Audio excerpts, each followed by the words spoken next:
Hello everyone, I am the storyteller and I am here to help you today. I know you use this video to fall asleep, so before that, like the video and subscribe to the channel. Also, where are you from and what time are you watching? Now get comfortable and relax. The smell hits me first every morning. Boiled cabbage mixed with something metallic, like pennies left in a hot car.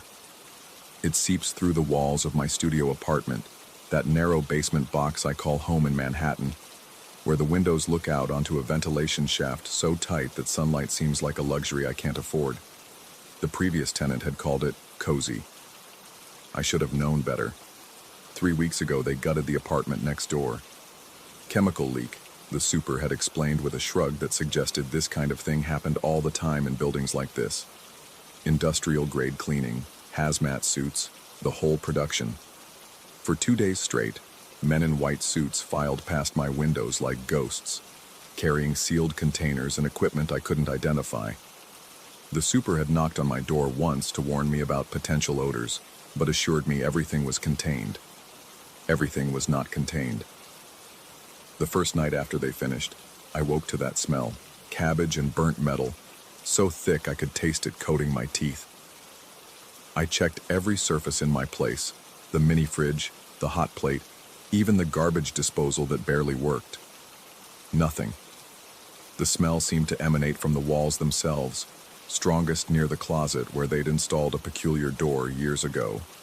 Painted over so many times it looked more like a thick scar in the wall, sealed shut with what appeared to be industrial adhesive.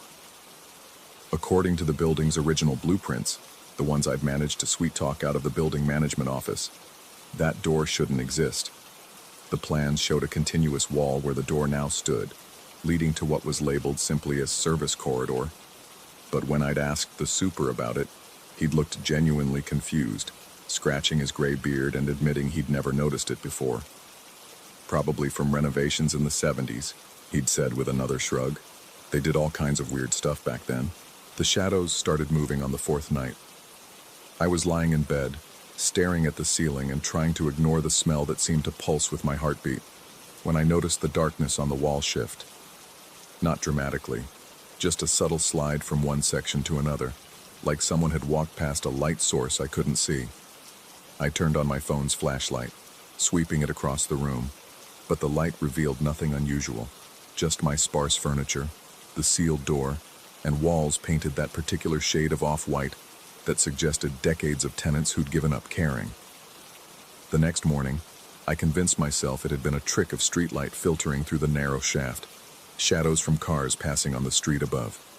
Manhattan was full of moving lights after all. Perfectly rational explanation. But when it happened again the following night, and again the night after that, rationality started feeling like a luxury I couldn't afford either. The shadows moved without corresponding light sources. They slid across walls in patterns that suggested purposeful movement, always when I was on the edge of sleep, always in my peripheral vision. When I tried to focus on them directly, they stopped, waiting. I started keeping a notebook, documenting the times and directions of movement. After a week, I had to admit the pattern looked almost like patrol routes. The cabinet started making noise during week 2. I'd mounted a simple IKEA wardrobe against the wall opposite my bed, one of those cheap particle board affairs that required an engineering degree to assemble. It had always been slightly unstable. Manhattan apartments weren't designed for furniture that required precise measurements, but now it seemed to be settling in ways that defied physics. The sounds came from inside, like wooden joints straining under weight, but I kept it mostly empty. A few shirts, some books, winter clothes I rarely needed. The noises happened between 2 and 4 in the morning, always when the cabbage smell was strongest. Creaking, groaning, the occasional sharp crack like wood splitting. I'd installed a simple sliding lock on the doors, more out of habit than necessity, but the sound suggested something was moving around inside, testing the boundaries of its confinement. One night, I worked up the courage to open it during one of these episodes. The lock was still secure, but when I slid it open and peered inside with my phone's flashlight, everything looked normal. Clothes hanging where I'd left them, books stacked on the upper shelf. nothing disturbed. Yet the moment I closed the doors and returned to bed, the creaking resumed. I started sleeping with noise-canceling headphones, but somehow the sounds penetrated even those. The touch came on a Tuesday morning while I was shaving. I keep a small mirror mounted above the bathroom sink, angled to catch what little light filters down through the ventilation shaft. The fluorescent bulb above it flickers constantly, casting everything in an intermittent gray-white glow that makes every morning feel like an interrogation. I was working around my jaw, concentrating on not cutting myself with a blade that had seen better days, when something cold pressed against my right shoulder. Not grabbed, not touched, pressed, like a hand resting there with deliberate weight, fingers spread wide for maximum contact. The cold went through my shirt, through my skin, straight into the bone. I could feel each individual finger, the slight pressure of a palm, even what might have been the ridge of knuckles. I spun around so fast I nearly sliced my ear open, but found nothing behind me except empty air and the narrow hallway leading back to my main room. The bathroom is barely large enough for one person. There was nowhere for anyone to hide, no space for someone to slip away without me seeing them. But I could still feel the cold spreading through my shoulder, a slow ache that took nearly an hour to fade. That afternoon, I tried to research the building's history. The library's computer system gave me access to municipal records going back to the 1940s, but the information was fragmentary. The building had changed hands multiple times, been converted from single-family residential to apartments in 1962, then subdivided further in 1978. During the conversion, they'd apparently discovered a network of service tunnels connecting various basement units, remnants from when the building had housed small manufacturing operations during World War II. Most of these tunnels had been sealed during the 1978 renovation, but the records weren't clear about which ones or why. The only notation I could find was a brief mention of structural integrity concerns and inappropriate tenant access. The sealed door in my closet area wasn't specifically mentioned, but the timing aligned. I decided to install a camera. My plan was simple: mount a small security camera focused on the sealed door and the closet area, then review the footage each morning to see if I could catch whatever was causing the shadows and sounds. I'd ordered a basic wireless model online, something discreet that could record to cloud storage without drawing attention. But every time I approached the closet area with my phone to set up the installation app, the screen went black. Not dead, black. The phone remained on. I could feel it vibrating with notifications, and the moment I stepped away from that corner of the room, the screen would flicker back to life. I tested it methodically, mapping the exact boundary where the effect occurred, roughly a 3-foot radius around the sealed door, extending into the main room just far enough to include the problematic corner of the wardrobe. I borrowed a friend's phone to test whether it was specific to my device. Same result. Tried an old tablet I kept for reading. Same result. Any electronic screen would fail within that radius, as if something was actively interfering with the display technology. The interference wasn't limited to visual displays, I discovered. Audio recording equipment produced only static within that zone. The building's Wi-Fi signal, normally strong enough to stream video, dropped to nothing. Even my analog wristwatch, a vintage piece my father had left me, stopped keeping accurate time when I spent too long near the door. I started having conversations with the super again, probing for information about previous tenants. He was surprisingly forthcoming once I bought him a few beers at the corner bar. The unit had been empty for almost 8 months before I moved in, he told me. Before that, a grad student from Columbia had lived there for 2 years, but left suddenly without giving notice or retrieving his security deposit. Strange kid, the super had said, peeling the label off his beer bottle with methodical precision. Always complaining about smells, noises. Kept asking about that door in the closet area. Wanted me to open it up, see what was behind it. When I asked why he hadn't obliged, the super had shrugged, his default response to most questions, and explained that the building management company had specific instructions about sealed areas. Insurance liability, he claimed. Some of the old service tunnels weren't structurally sound, and opening them up could create hazards for tenants. What happened to the grad student? I'd asked. Transferred schools, I think. Left most of his stuff behind. We had to clear it out, put it in storage. The super had paused, considering his words. Found a lot of notebooks, diagrams, maps, that kind of thing. Kid was really obsessed with the building's layout. The notebooks were still in storage, apparently. Building policy required them to keep abandoned tenant belongings for a year before disposal. When I asked if I could take a look, the super had agreed readily enough, probably grateful that someone else was showing interest in clearing out the storage room. The notebooks filled 2 cardboard boxes, spiral-bound and composition books crammed with dense handwriting, sketches, and what appeared to be architectural diagrams. The previous tenant had been methodical, documenting everything from noise patterns to temperature fluctuations to electromagnetic readings. His handwriting grew increasingly erratic as the entries progressed, but the information was disturbingly familiar. He'd experienced the same shadows, the same sounds, the same electronic interference, but his documentation went further than mine, tracking correlations and developing theories. According to his notes, the phenomena intensified during certain atmospheric conditions. Specifically, when the barometric pressure dropped below a certain threshold and humidity exceeded 70%. He'd calculated that the sealed door was positioned at what he called a convergence point within the building's original tunnel system. The final entries, dated just days before he'd apparently fled, were barely legible. But certain phrases stood out, scrawled in increasingly desperate handwriting. Not just one door. They're all connected. Something is learning. I spent that entire night reading through his research, comparing his observations with my own experiences. The parallels were unsettling, but what disturbed me most was his final sketch, a rough map of the building's basement level, showing not just my unit, but connections to apartments above and below, all leading back to a central point he'd labeled simply as the source. According to his diagram, the sealed door in my closet wasn't an endpoint. It was a junction. The next morning, I woke to find the wardrobe doors standing open. I was certain I'd locked them before going to sleep. It had become part of my nightly routine, checking and double-checking the sliding lock before settling into bed. But now both doors hung wide, revealing the interior in the pale gray light filtering through my windows. Nothing appeared disturbed inside, but something felt different about the space itself, as if the dimensions had somehow shifted.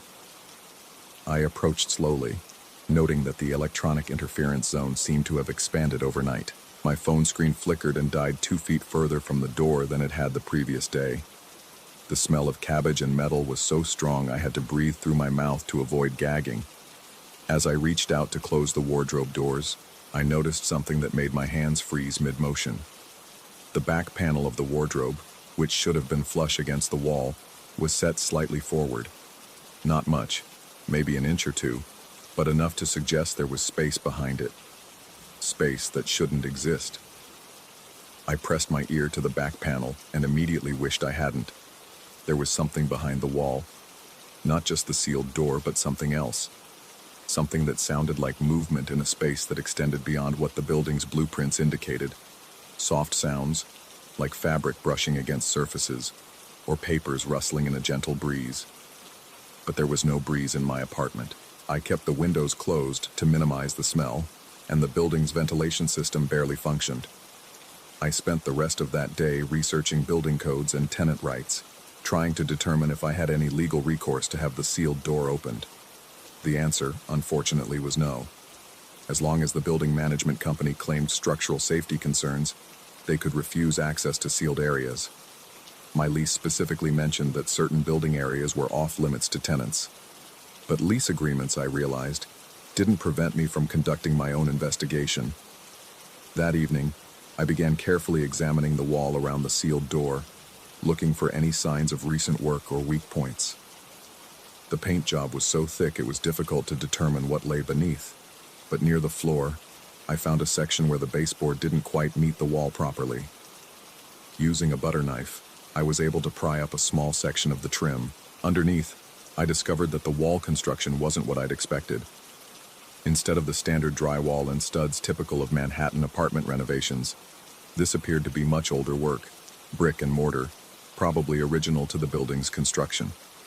But more importantly, I could feel air movement through the gap I'd created. cool air that carried with it a stronger version of the familiar smell. Air that suggested the space behind the door was much larger than a simple service corridor. Over the following days, I continued my careful excavation, working only in the early morning hours when the building was quietest. I removed sections of baseboard and trim, exposing more of the original wall construction and confirming my suspicions about airflow. The space behind the sealed door was definitely connected to a larger system, possibly the original tunnel network mentioned in the municipal records. But my investigation had an unexpected consequence. The phenomena in my apartment were intensifying. The shadows no longer waited for darkness. They moved freely during daylight hours, sliding across walls in patterns that now seemed almost conversational. The sounds from the wardrobe had evolved from simple creaking to something that resembled footsteps, pacing back and forth within the narrow confines of the closet space. And the electronic interference was spreading, affecting devices throughout my apartment and apparently bleeding into neighboring units. I knew this because the tenant above me had started complaining to the super about her television cutting out at random times. The woman across the hall mentioned that her cell phone service had become unreliable. Even the building's elevator, which serviced the floors above my basement unit, had begun experiencing what the super called electrical glitches. But the most disturbing development was the temperature changes. The area around the sealed door had always been slightly cooler than the rest of my apartment, but now the temperature differential was becoming extreme. I could see my breath when I approached the closet area, even on warm days when the rest of the apartment was stifling. The cold seemed to emanate from the wall itself, spreading outward in waves that made my bones ache. And there was something else. Sometimes, late at night when the smell was strongest and the shadows most active, I could swear I heard voices. Not clear enough to understand words, but definitely human voices coming from behind the sealed door. Muffled conversations, as if people were talking in the space beyond the wall. Their words filtered through brick and mortar until only the rhythm and tone remained. The conversations always seemed to occur between 2 and 4 in the morning, the same time window when the wardrobe sounds were most active. I started recording these sessions with a digital voice recorder positioned as close to the interference zone as possible. The recordings were mostly static, but buried within the white noise, there were definitely patterns that suggested human speech. I ran the audio through sound analysis software, filtering and amplifying until I could almost make out individual words. Almost. The breakthrough came when I realized the voices weren't coming from behind the sealed door. They were coming from inside the wardrobe. I made this discovery during one of my late-night recording sessions, when I noticed the sound was stronger when I positioned the recorder inside the closet, rather than near the sealed door. Testing this theory, I climbed inside the wardrobe itself, pulling the doors closed behind me and pressing my ear to the back panel. The voices were clear now. 2 people, maybe 3, having what sounded like a planning discussion. I couldn't make out specific words, but the tone was urgent, purposeful, and they were close.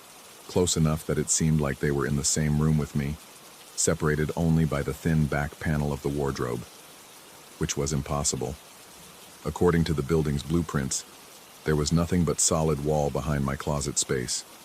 But blueprints, I was beginning to realize, weren't always accurate. The next morning, I made a decision that probably wasn't entirely rational. Using tools I'd bought at a hardware store, a small crowbar, a utility knife, a flashlight, I began carefully removing the back panel of the wardrobe. The particle board came away easily enough, revealing the wall surface underneath. What I found changed everything. The wall behind my wardrobe wasn't solid. Instead of brick or drywall, there was a section that had been filled in with something that looked like plaster and chicken wire, a temporary patch job that had been painted over to match the surrounding surface. And behind the patch, I could see darkness. The opening was small, maybe 18 inches square, but large enough for a person to crawl through if they were determined enough. The edges of the hole showed signs of recent disturbance. Scratches in the plaster, paint flakes on the floor of the wardrobe. Someone had been using this entrance recently. Someone had been entering my apartment through a hole in my closet wall. I should have called the police. I should have called the super, the building management company, someone with authority to investigate what was clearly a serious security breach. Instead, I grabbed my flashlight, and crawled through the hole. The space beyond was exactly what I'd suspected, a service corridor that extended much further than the building's official blueprints indicated. Wide enough for a person to walk upright, tall enough that I didn't have to duck, and clearly maintained despite being officially sealed.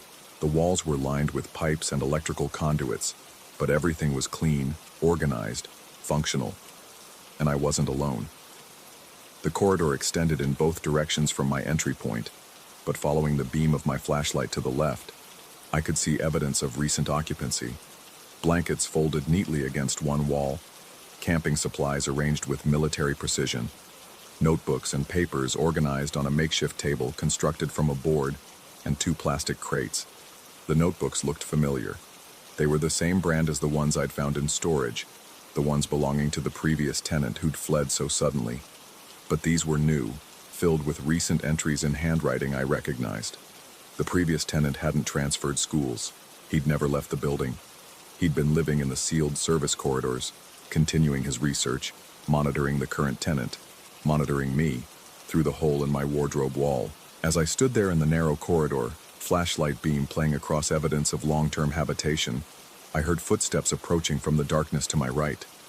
Slow, deliberate steps that echoed off the concrete walls with measured precision. I turned off my flashlight and pressed myself against the wall, heart hammering so hard I was certain whoever was approaching could hear it. The footsteps continued, closer now, accompanied by the soft scrape of fabric against walls and the familiar smell of cabbage and metal. When the footsteps stopped, they were close enough that I could hear breathing. "I know you're there," a voice said quietly. Young, male, with the kind of exhausted tone that suggested weeks without proper sleep. "I've been watching you through the wall. You found the notebooks." I remained silent, trying to control my breathing while calculating distances back to the hole in my wardrobe. "You're making the same mistakes I made," the voice continued, trying to document everything, looking for rational explanations. "But this isn't about rationality. This building isn't what it appears to be." Against my better judgment, I spoke. "What do you want?" "To show you something you need to understand before you end up like me." The voice paused, and I could hear the soft rustle of papers. "The sealed doors aren't keeping something out. They're keeping something in. And that something has been learning from every tenant who's lived down here." The footsteps resumed, moving away from my position. "Follow me, but bring your flashlight. You're going to need it." I should have crawled back through the hole immediately, should have run from the building and never looked back. Instead, I turned on my flashlight and followed the voice deeper into the darkness. The service corridor system was extensive, far more complex than anything suggested by the building's official records. We passed junctions leading to other buildings, maintenance areas that serviced utilities for the entire block, and what appeared to be storage rooms filled with belongings from decades of former tenants. My guide stopped at a door marked only with a faded number. 7. "This is what I wanted to show you," he said, producing a key from his pocket. "The original sealed room, the one they built all the others to contain." The door opened onto a space that defied the building's geometry, large enough to be a conference room, with high ceilings that disappeared into shadows beyond my flashlight's reach.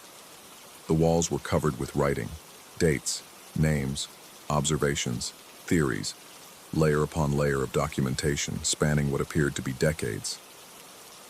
"Every tenant who's lived in the basement units ends up here eventually," my guide explained, "drawn by the same phenomena you've been experiencing. And when they try to investigate, when they try to understand what's happening, the building responds." He gestured to the walls with their accumulated testimony. "It learns from us, adapts, becomes more effective at drawing in the next tenant." I played my flashlight beam across the nearest wall, reading names and dates that went back to the 1960s. Some entries were single lines, arrival dates, departure dates. Others were extensive journals documenting experiences nearly identical to my own. Shadows that moved without light sources, sounds from empty spaces, electronic interference, the smell of cabbage and metal. "What is it?" I asked. "I don't know. Something that was here before the building, maybe." something that learned to use the building structure to feed, grow, study us. He shrugged, a gesture I felt rather than saw in the darkness. Does it matter? The important thing is that it gets stronger with each tenant, and it's getting very strong now. As if summoned by his words, shadows began moving along the walls. Not the subtle slides I'd grown accustomed to in my apartment, but deliberate, purposeful movement that seemed to respond to our presence. The familiar smell grew stronger, and I could hear sounds coming from the darkness beyond my flashlight's reach. Footsteps, voices, the creak of doors opening and closing. It's using everything it's learned. My guide continued, his voice taking on an urgent tone. Every fear, every curiosity, every mistake we've made, and it's preparing for something. I can feel it getting ready. The shadows were moving faster now, creating patterns on the walls that hurt to look at directly. The sounds from the darkness were growing louder, more chaotic, like a crowd of people all trying to speak at once. We need to leave, I said, backing toward the door. You can leave, he replied, not moving. But you can't escape, not once it's noticed you, not once you found this place. I reached the door and turned to run, but found myself facing not the corridor I'd entered through, but my own apartment. The sealed door stood open, revealing my closet with its missing back panel. Beyond it, I could see my bed, my kitchenette, the narrow windows looking out onto the ventilation shaft. But something was wrong with the proportions. The apartment looked smaller than it should, compressed, as if the walls had moved closer together while I was gone. It's learning from your space too, my guide said from behind me, adapting, making itself more comfortable. I stepped through the doorway into my apartment, but the moment my feet crossed the threshold, I knew I'd made a mistake. The door slammed shut behind me, and when I turned back, it was sealed again, painted over as if it had never been opened. The apartment around me was familiar but wrong. My furniture was in the right places, but somehow smaller. The ceiling was lower. The windows looked out onto a shaft that seemed narrower than before, letting in less light.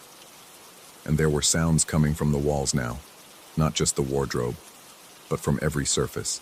Scratching, tapping, the soft whisper of movement within the building's structure.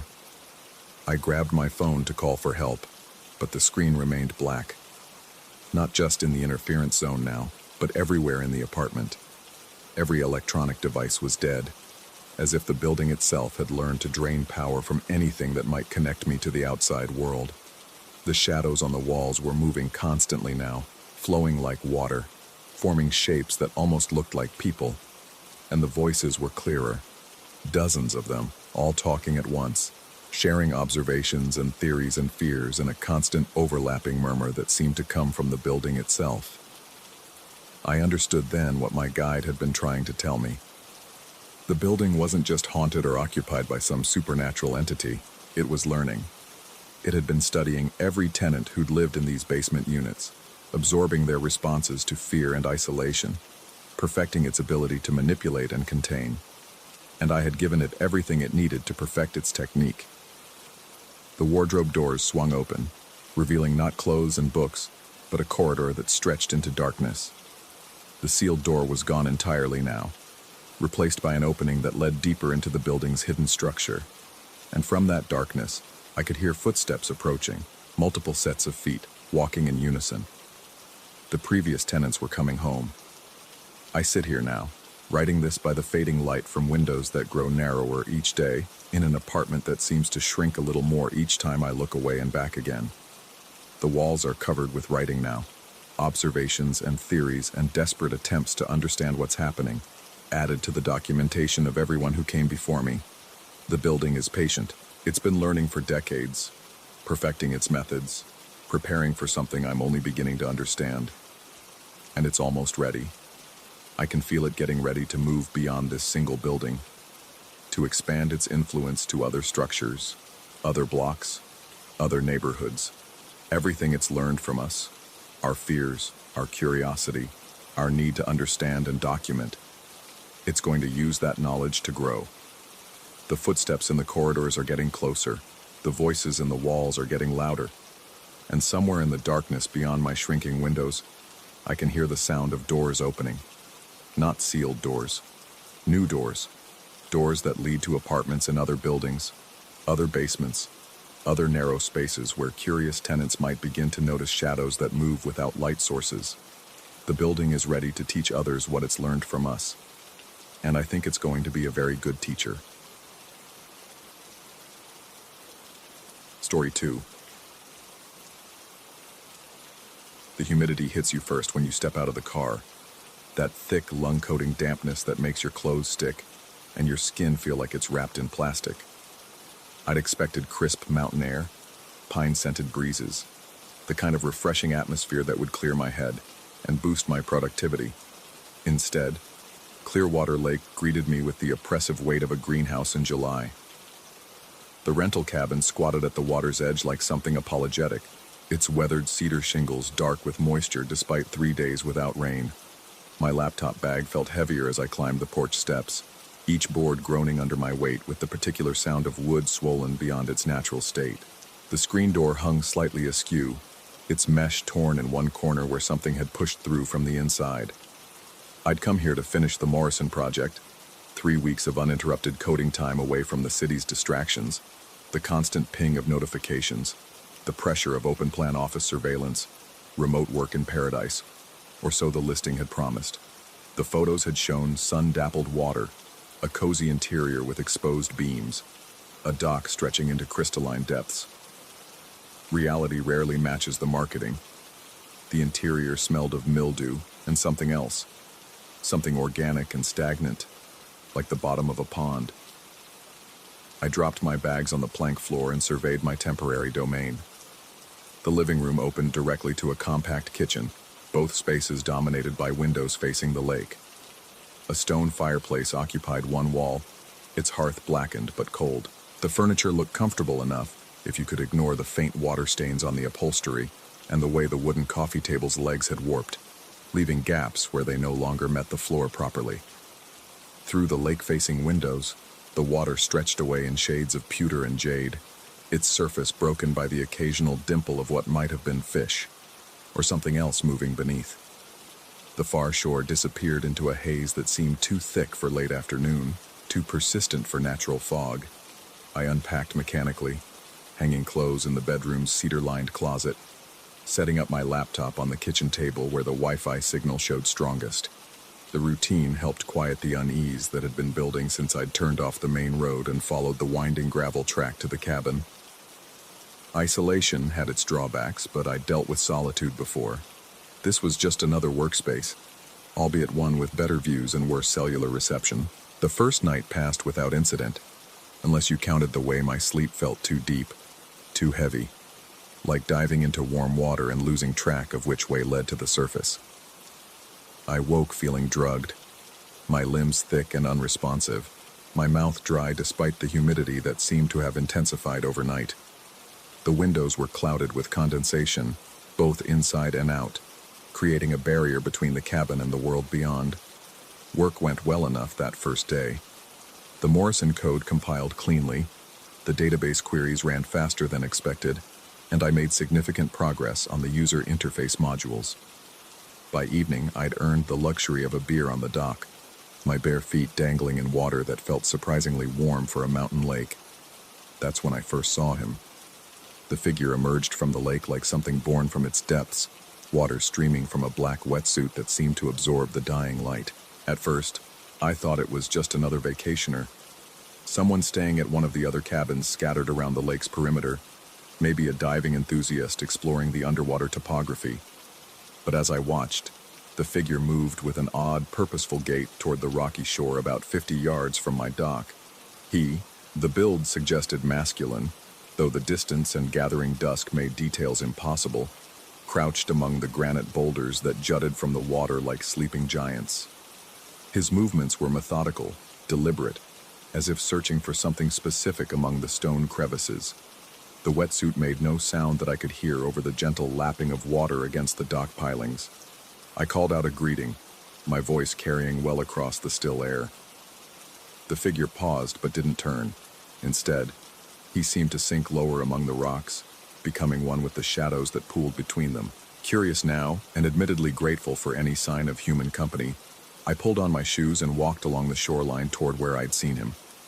The going was treacherous. Loose stones shifted underfoot, and more than once I had to grab an overhanging branch to keep from sliding into the water. By the time I reached the boulder field, my visitor had vanished, but he'd left traces. The rock surfaces were slick with more than just lake water. Puddles had formed in the natural depressions, and these seemed to bubble gently, as if heated from below or stirred by some invisible current. I knelt beside one of the larger pools, watching tiny spheres of gas rise from its depths in a steady rhythm. The water felt warm against my fingertip, almost body temperature, and carried a metallic taste when I touched it to my tongue. The bubbling continued as I watched, each pulse accompanied by a subtle vibration I felt through the rock rather than heard. It reminded me of something, though the memory remained frustratingly elusive. Something medical, perhaps, or mechanical. The rhythm of a machine designed to sustain life. I waited another 10 minutes, but the diver didn't return. The bubbling gradually subsided, leaving only ordinary-looking pools that reflected the first stars beginning to appear in the darkening sky. Walking back to the cabin, I felt eyes on my back. The sensation was so strong that I turned several times, scanning the lake's surface for any sign of movement. Each time, I saw nothing but the gentle progression of waves lapping against the shore. The second day brought rain, a steady, soaking drizzle that turned the world gray and drove me indoors. I worked with the lights on and the fireplace crackling, making good progress on the Morrison project's back-end architecture. The repetitive nature of coding provided a welcome distraction from the previous evening's strangeness, and by lunch I'd almost convinced myself that the diver had been exactly what he'd appeared to be. Another tourist, probably staying at one of the cabins on the lake's far side. But afternoon brought drowsiness that seemed to rise from the floorboards themselves. The humidity had increased again, though I couldn't identify a source. The windows were closed against the rain, the fireplace drew properly, and I'd checked the basement for leaks or standing water. Still, the air felt thick enough to chew, and my eyelids grew heavy despite having slept well the night before. I dozed on the couch, laptop balanced on my chest, one hand still resting on the trackpad. Sleep came in layers, each deeper than the last, until I felt myself sinking through the cushions, through the floor, through the earth itself into some vast underground space filled with warm, breathing water. The pressure started gently, a rhythmic weight on my chest that might have been a cat's purring if I'd owned a cat. But the sensation intensified, becoming more purposeful, more directed. Something was pressing down on my sternum in a pattern that felt oddly familiar. 2 quick compressions, pause, 2 more, pause, as if someone were performing CPR or teaching proper technique on a training dummy. I surfaced from sleep gradually, consciousness returning in stages like ascending from a deep dive. The pressure continued for several seconds after I opened my eyes, and I could swear I felt the warmth of hands through my shirt, the weight of someone leaning over me with practiced efficiency. Then the sensation stopped, leaving only the sound of rain against the windows and my own rapid breathing. I sat up, disoriented and vaguely nauseous. My shirt was damp with perspiration, and when I pulled it away from my chest, I found what looked like finger marks pressed into my skin, purple bruises arranged in 2 neat rows on either side of my breastbone. The marks were symmetrical, precise, as if left by someone with medical training. My rational mind offered explanations, sleeping awkwardly on the laptop, the pressure of the couch cushions, some kind of stress-related circulation issue. But the marks were too perfect, too purposeful, and they came accompanied by a lingering sensation of presence, as if someone had been in the room watching me sleep. I photographed the bruises with my phone, noting how they seemed to deepen as I watched, the purple spreading like ink through water. That evening's exploration of the cabin's outbuildings provided a distraction, if not comfort. The shed behind the main structure had been locked with a rusty padlock that yielded to the spare key I found hanging inside an old coffee can on the porch. The door opened with a grinding protest, revealing a space that smelled of motor oil and decades-old wood preservative. Most of the shed's contents were predictable: lawn equipment, paint cans, coils of rope, the accumulated detritus of seasonal maintenance. But on the back wall, protected by a sheet of yellowed plastic, hung a hand-drawn schedule that made me pause. The Clearwater Lake Apnea Club had apparently been more than just a casual group of diving enthusiasts. The schedule, dated 15 years prior, detailed a training regimen that would have challenged Olympic athletes. Members were expected to attend 4 sessions per week, each lasting 3 to 4 hours. The goals were ambitious: 10-minute breath holds, 40-foot depth achievements, something called partner assistance protocols that weren't explained but were marked as mandatory for all participants. Names filled the schedule's roster, though age and moisture had rendered most illegible. I could make out partial entries. J. Mitchell, Level 3, Dr. R. Supervisor, Emergency Protocols, see attached. But there were no attached documents, and many of the entries had been crossed out or modified in what looked like different handwriting. At the bottom of the schedule, someone had written in red ink, "Club suspended pending investigation. Equipment to remain sealed." I photographed the schedule, though the flash created glare that obscured some details. As I lowered the phone, movement outside the shed's single window caught my attention. A dark shape passed between the building and the lake, too quick and fluid to be human, too large to be an animal. By the time I reached the window, whatever had moved was gone, leaving only the gentle disturbance of water lapping against the shore. The third night brought wind from the north, and with it, changes I couldn't ignore or rationalize away. The humidity became oppressive, turning the cabin's interior into something like a terrarium. Condensation ran down the windows in steady streams, pooling on the sills and soaking into the wooden frames. I could taste moisture in every breath, feel it coating my lungs like a thin film of water. My watch, a digital sports model with barometric pressure sensors, began behaving erratically. The altitude reading fluctuated wildly, sometimes showing sea level, sometimes indicating depths that couldn't exist this far above any ocean.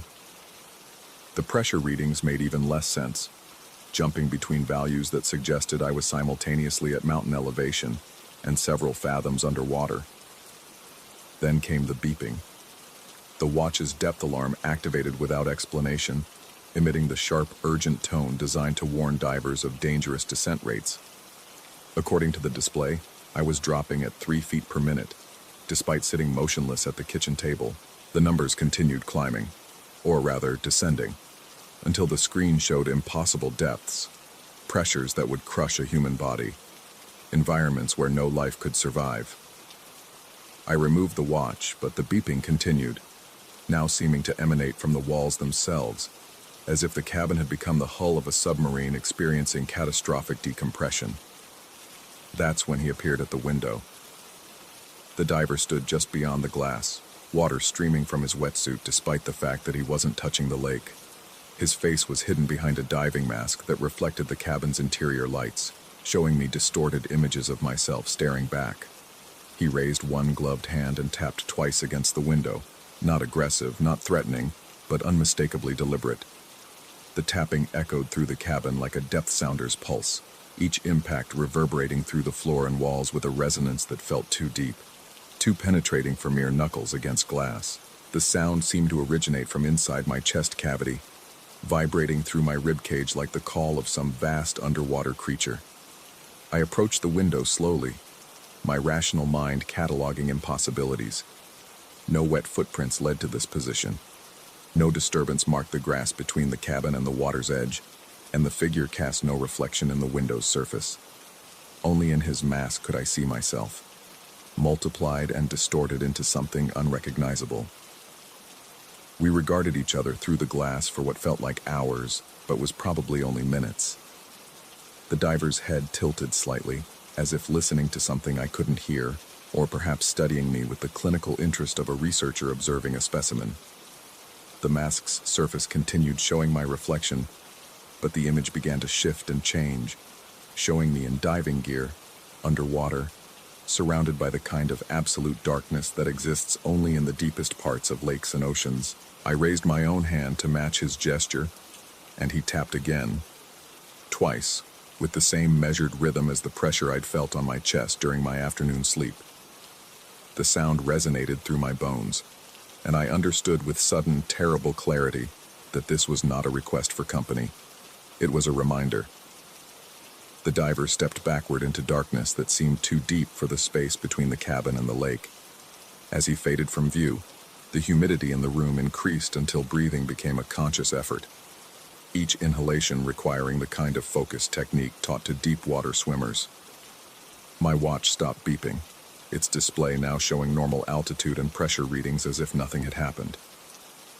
But the silence felt temporary, conditional, like the pause between a diver's descent and the moment they must inevitably surface, or choose not to.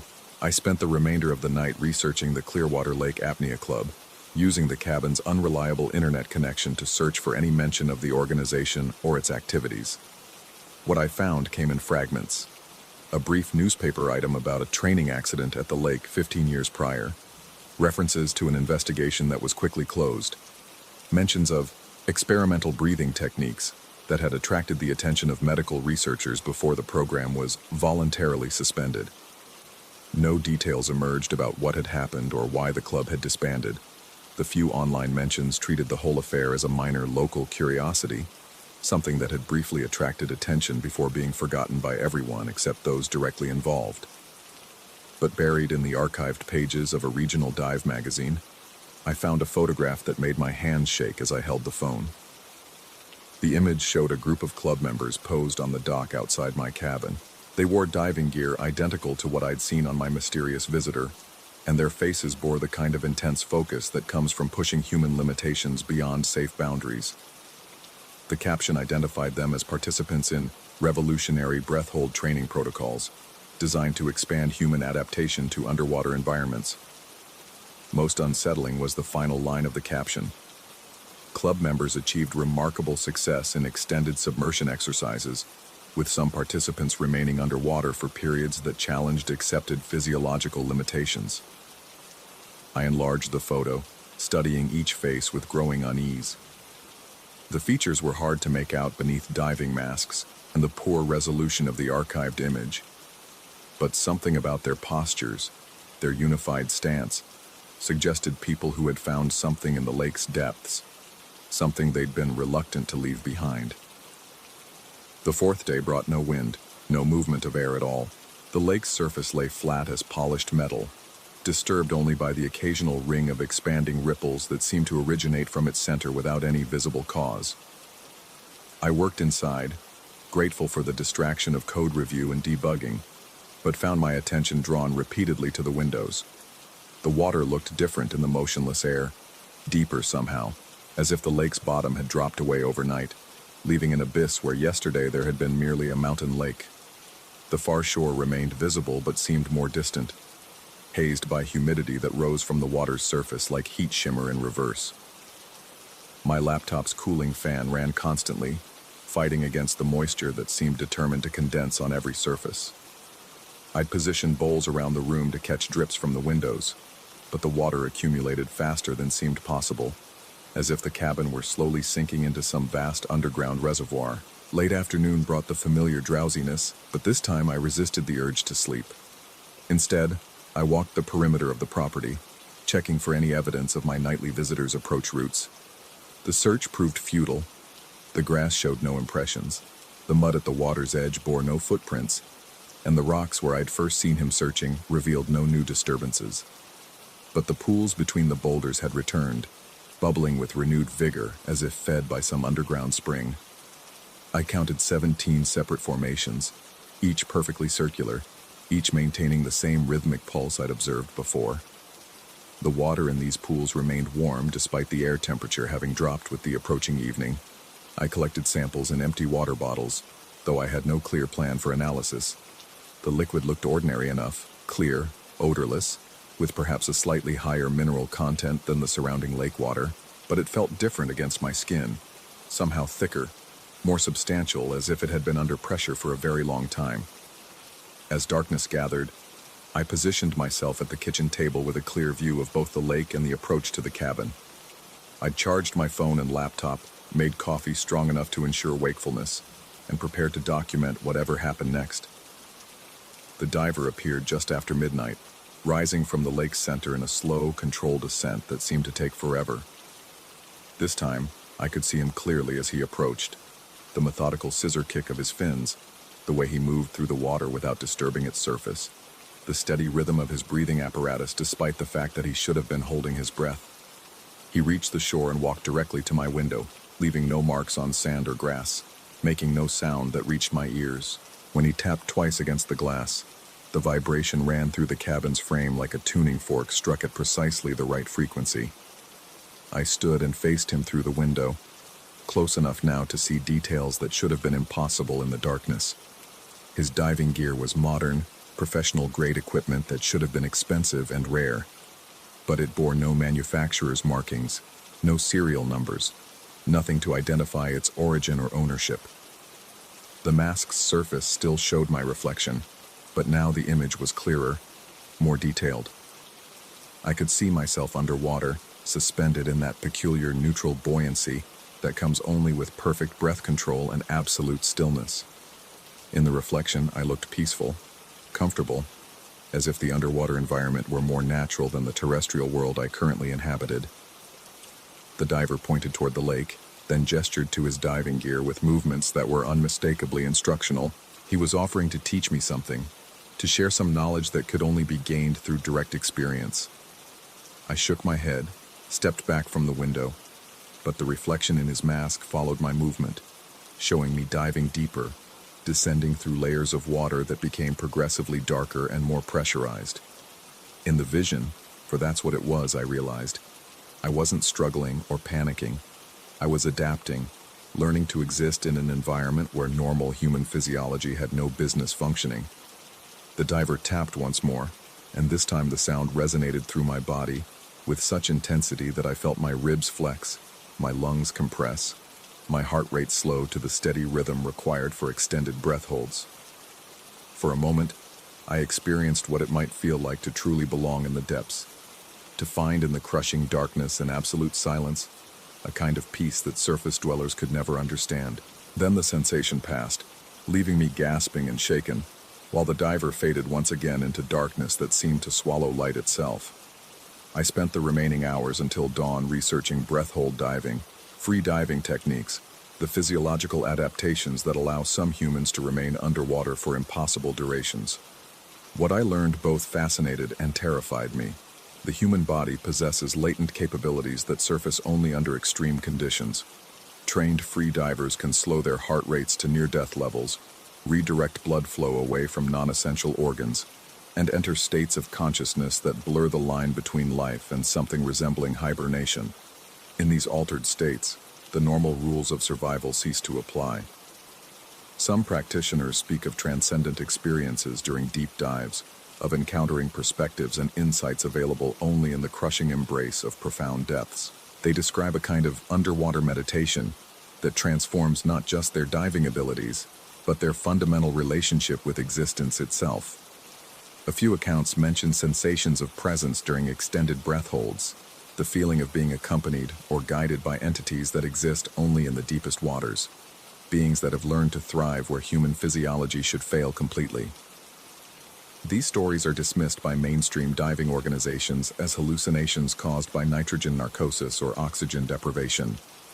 But the consistency of the reports, the similarities in description across different cultures and time periods, suggest something more systematic than mere biological malfunction. By morning, I'd made my decision. The Morrison Project could wait. I'd come to the Adirondacks seeking isolation and clarity, but I'd found something far more profound. An invitation to explore not just the depths of Clearwater Lake, but the limitations of my own human adaptation.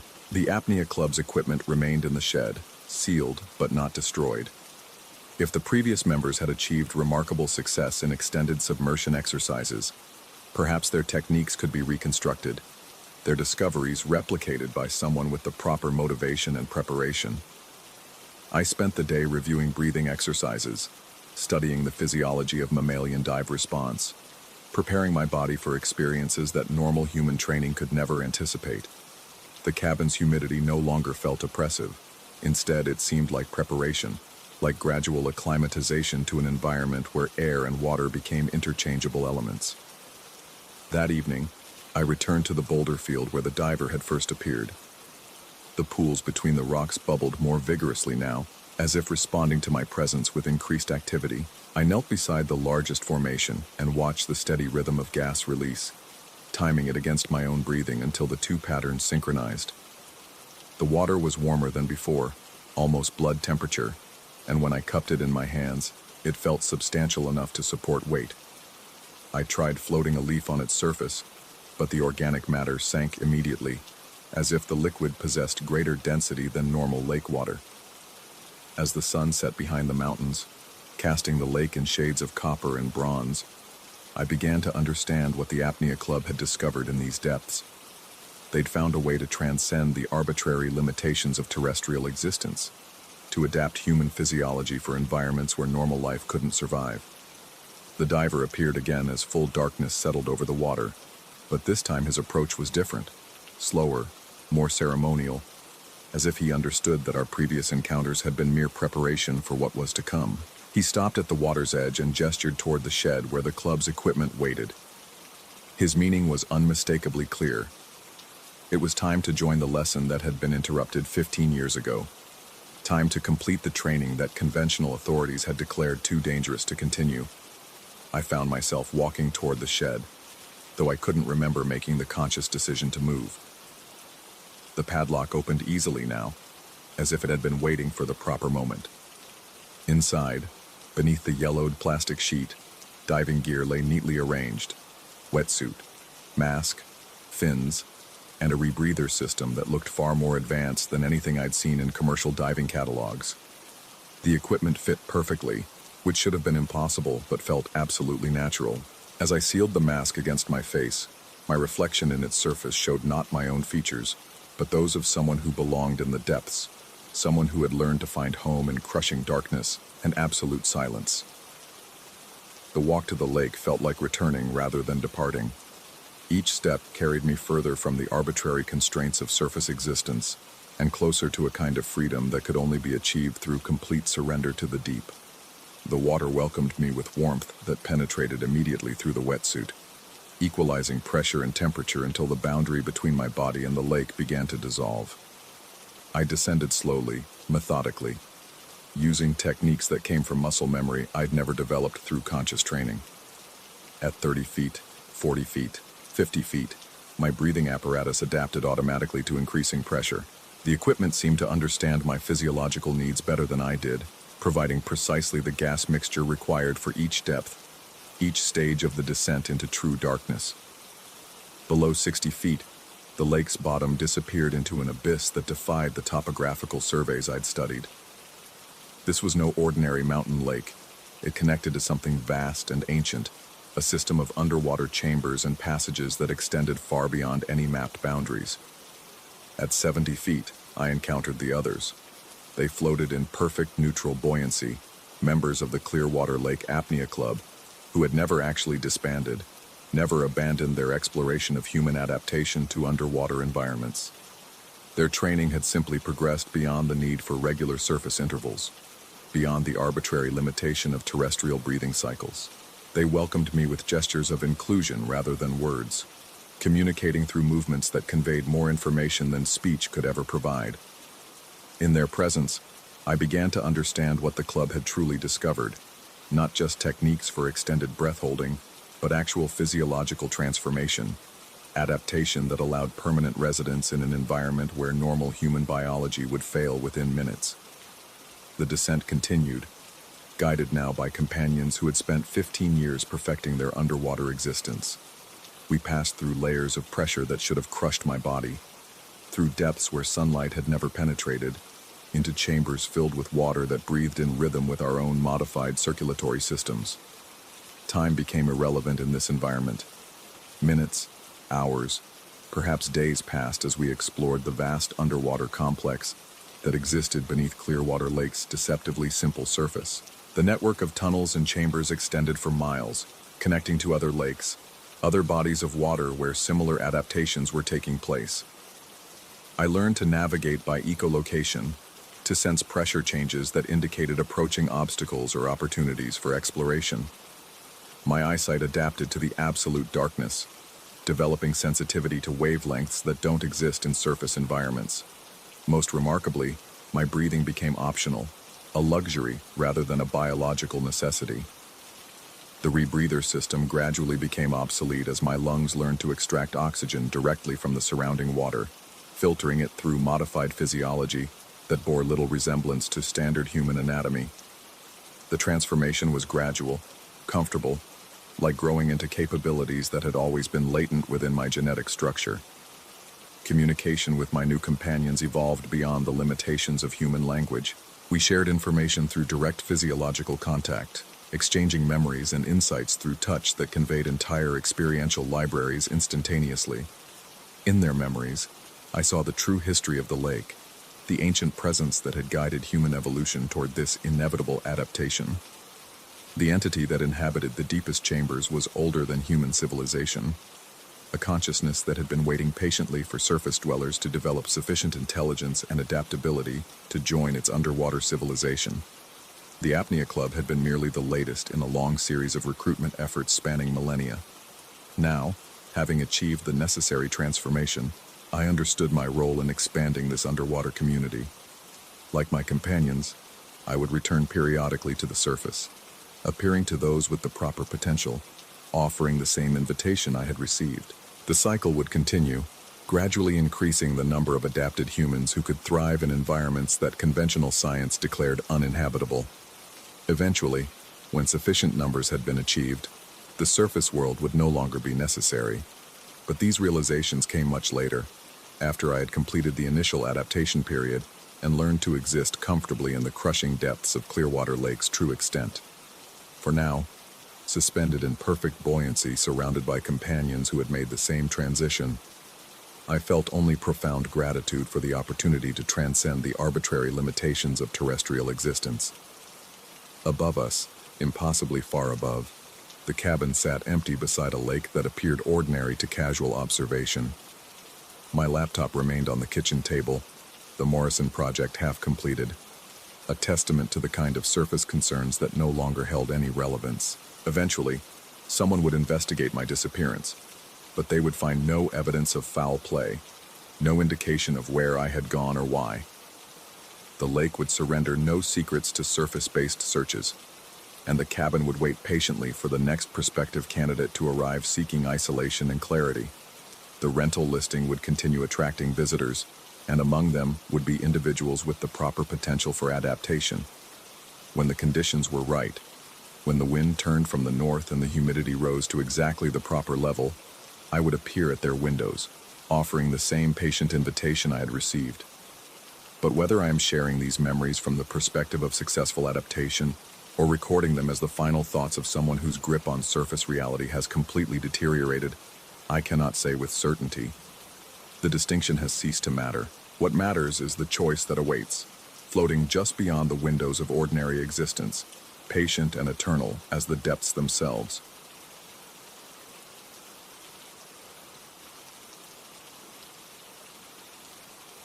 Story 3.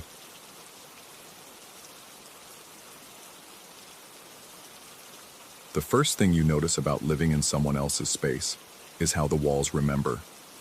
Not memories in any conventional sense, but something deeper, an atmospheric residue that clings to corners and settles into the grain of old wood. The duplex on Maple Street had that quality from the moment we crossed its threshold with our hastily packed boxes and bruised expectations. After the divorce papers were signed and the house sold, my mother, my younger brother, and I found ourselves refugees in this cramped half-building that smelled perpetually of old cigarettes and something else I couldn't quite identify, something organic and stale, like flowers left too long in standing water. The landlord, a weathered man with calloused hands and eyes that seemed to focus somewhere just past your shoulder, had been apologetic about the condition. He explained that the previous tenants had left suddenly, abandoning most of their belongings, and that he'd done his best to clean up but hadn't had time for a proper renovation. We took it anyway. Beggars, as they say, can't be choosers, and our recent circumstances had definitely placed us in the former category. Mittens, our aging tabby, established her new territorial boundaries within the first week. She'd always been particular about her routines, but in the duplex, her behavior took on an almost militant quality. Every time one of us approached the narrow hallway that led to the single bathroom, she would materialize from whatever hiding spot she'd claimed and position herself like a sentinel, not blocking the path exactly, but creating a presence that was impossible to ignore. Her yellow eyes would track our movements with an intensity that made my skin crawl, and she'd remain posted until we emerged, only then padding away with what seemed like satisfied approval. My brother found it amusing at first, joking that we'd acquired a feline security guard. My mother, still raw from the emotional devastation of starting over at 45, barely seemed to notice. But I felt something else in Mitten's behavior, a protective vigilance that suggested she sensed something we couldn't. The mornings brought their own peculiarities. I'd wake to find my carefully arranged blankets in a heap on the floor beside the bed, despite having tucked them securely before sleep. Initially, I blamed restless nights and the stress of adjustment. The unfamiliar sounds of the old building, the settling wood, the groaning pipes, the occasional scurrying in the walls, made deep sleep elusive. But even on nights when I remembered sleeping soundly, the blankets would be displaced, as if gentle hands had systematically pulled them away. More unsettling was the wardrobe in my room. The previous tenant had left it behind, a massive oak piece with doors that hung slightly crooked on their hinges. I'd installed a tension spring to keep them closed after noticing they had a tendency to drift open, but the mechanism seemed to malfunction regularly. I'd wake to find the doors ajar, the dark interior yawning like a mouth, despite the spring's steady resistance. Each time I checked the hardware, it appeared to be functioning perfectly. 3 months into our residency, the suggestions began. My mother had connected with a local group of women who met for coffee and conversation every Thursday at the community center. Among them was an older woman named Celestine, who claimed sensitivity to spiritual energies. When my mother mentioned our various domestic oddities during one of these gatherings, Celestine's response was immediate and specific. The duplex, she explained with the confidence of someone accustomed to being dismissed, had a history. Previous tenants had reported similar disturbances before leaving abruptly. The building, she claimed, retained impressions from past inhabitants, emotional residue that could manifest in various ways. Her recommendation was both practical and mystical. If we decided to leave, we should empty the space methodically, room by room, sealing each area as we completed it to prevent any lingering influences from following us. My mother related this conversation with the kind of nervous laughter that suggested she was more interested in the advice than she wanted to admit. My brother rolled his eyes and muttered something about crazy old ladies, but I found myself paying attention, not because I necessarily believed in spiritual residue, but because the idea of a systematic approach to leaving appealed to something in me that craved control. We'd been discussing the possibility of finding a different place anyway. The duplex had always been intended as temporary shelter, and my mother had been steadily improving her financial situation. When she finally announced that she'd found us a proper apartment across town, I was the one who suggested we follow Celestine's protocol. The process began with the kitchen. We packed methodically, cleaning as we went, and when the last item was removed, I found myself standing in the doorway with a roll of painter's tape, feeling somewhat ridiculous as I sealed the entrance. My mother watched from the hallway with an expression that mixed skepticism with something like hope. My brother, having appointed himself the family skeptic, made theatrical gestures of warding off evil spirits. But something had shifted in the atmosphere of the house. The sealed kitchen felt definitively separate from the rest of the space, as if we'd created a boundary that extended beyond the physical barrier of tape. Mittens, who had been pacing nervously during the packing process, seemed to relax once the room was closed off. The living room followed, then my mother's bedroom, then my brother's. Each completion brought a subtle change in the quality of the air, a lessening of some indefinable pressure. The house felt lighter, as if we were systematically releasing it from some burden it had been carrying. My room was designated as the second to last space to be cleared. As I packed my belongings, I couldn't shake the feeling that I was being observed. Not by anyone visible, but by some presence that had grown increasingly agitated as we dismantled its domain. The sensation was strongest near the wardrobe, which had remained stubbornly ajar despite my repeated attempts to secure it. When I finally emptied the massive piece of furniture, I discovered why the doors wouldn't stay closed. The back panel had warped, creating a gap that connected to the wall cavity behind. Cold air flowed through the opening, not the crisp cold of winter, but something stagnant and organic that made me step back instinctively. I sealed the wardrobe doors with tape before closing off the room, but the image of that dark gap haunted me. The bathroom was our final frontier. As I approached with my cleaning supplies and empty boxes, Mittens appeared in the hallway with more urgency than I'd ever seen her display. She positioned herself directly in my path, her body tense and her tail switching in sharp, agitated movements. When I tried to step around her, she moved to block me again, this time accompanying her actions with a low, continuous growl that raised the hair on my arms. My mother emerged from her sealed bedroom to investigate the commotion, and together we stood in the hallway, staring at our cat's unprecedented behavior. Even my brother, who had been maintaining his skeptical distance from the entire process, came to observe. Mittens held her position for nearly 5 minutes before finally stepping aside, but her reluctance was palpable. She retreated only far enough to maintain visual contact, her eyes never leaving the bathroom door. The cleaning process felt different this time. Every sound seemed amplified: the splash of water in the sink, the scrape of the toilet brush, the echo of my movements in the small tiled space. But underneath these familiar noises, I began to detect something else. A whisper of sound that seemed to originate from within the walls themselves. Initially, I dismissed it as the building's old plumbing, or perhaps air moving through the heating ducts. But as I worked, the sounds became more distinct, more purposeful. They seemed to be coming from the heating vent near the ceiling, and they carried an almost conversational quality that made me pause in my scrubbing. I climbed onto the toilet seat to bring my ear closer to the vent, feeling foolish but unable to resist. The sounds were definitely voices, faint and distant but unmistakably human. I couldn't make out words initially, just the cadence and rhythm of speech, but gradually individual syllables began to resolve. "Kitchen," came the whisper, so soft I might have imagined it. I held my breath, straining to hear more. "Living room." The voice was different this time, or perhaps the same voice with a different inflection. "Bedroom." Then, after a pause, "Bedroom." My hands began to shake as I realized what I was hearing.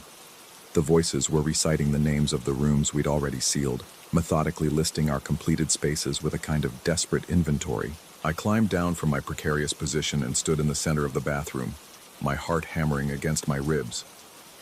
The voices continued their litany, occasionally repeating a room name or adding emphasis to certain syllables, as if seeking confirmation or acknowledgement. When I finally finished cleaning and packing, I approached the door with the roll of tape, but found myself hesitating. The voices had grown more urgent, more frequent, and now they were saying bathroom, repeatedly, sometimes in unison, sometimes in overlapping whispers that created an eerie echo effect. I pressed the tape across the doorframe with trembling fingers, and the moment the seal was complete, the voices stopped. The silence that followed was absolute and profound, as if the house itself had been holding its breath and finally exhaled. Even Mittens seemed to relax, padding away from her guard post with visible relief.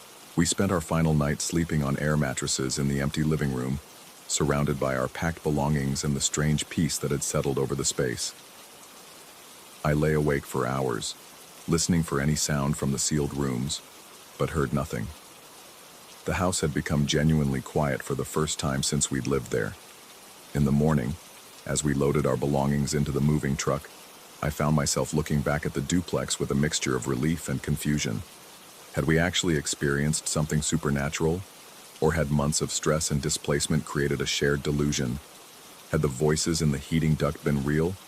Or had my strained nerves finally manufactured the proof my subconscious had been seeking? The landlord arrived as we were finishing, and his reaction to our systematic sealing of every room was oddly unsurprised. He walked through the space, noting our tape barriers with what seemed like approval rather than annoyance. When I asked if he wanted us to remove the tape before leaving, he shook his head and mentioned that the next tenants wouldn't be moving in for several months anyway. As we drove away from Maple Street, my mother asked if I thought we'd done the right thing by following Celestine's advice. I told her I wasn't sure, but that it had felt necessary somehow, like completing a ritual that had been waiting for us to discover it. What I didn't tell her was that I'd started hearing voices in our new apartment's heating vents the previous night. Faint whispers that seemed to be asking directions, looking for rooms that didn't exist in our current floor plan. Voices that sounded lost, confused, and increasingly frustrated with their inability to find the spaces they sought. I've been thinking about getting tape, just in case. Story 4. The first thing I noticed about the apartment wasn't the exposed brick or the high ceilings that had sold me on the place. It was how the late afternoon sun caught the window glass at just the right angle, revealing faint scratches in the paint along the frame's edge. Someone had carved letters there, shallow, deliberate strokes that spelled out a name, Kathy. I found myself running my finger over those letters during my first week on the 9th floor. The building manager, a heavy-set man with perpetually damp palms, had mentioned the apartment's previous tenant had lived there for nearly 15 years before moving to assisted living. When I asked about the name, he just shrugged and mumbled something about people leaving their marks. "Hello, Kathy," I said to the empty room that first evening, half joking as I unpacked boxes. The city spread out below like a circuit board, Columbus traffic flowing in steady streams of light. It seemed harmless enough, a quirky greeting to acknowledge whoever had lived here before me. The puppy arrived 3 days later.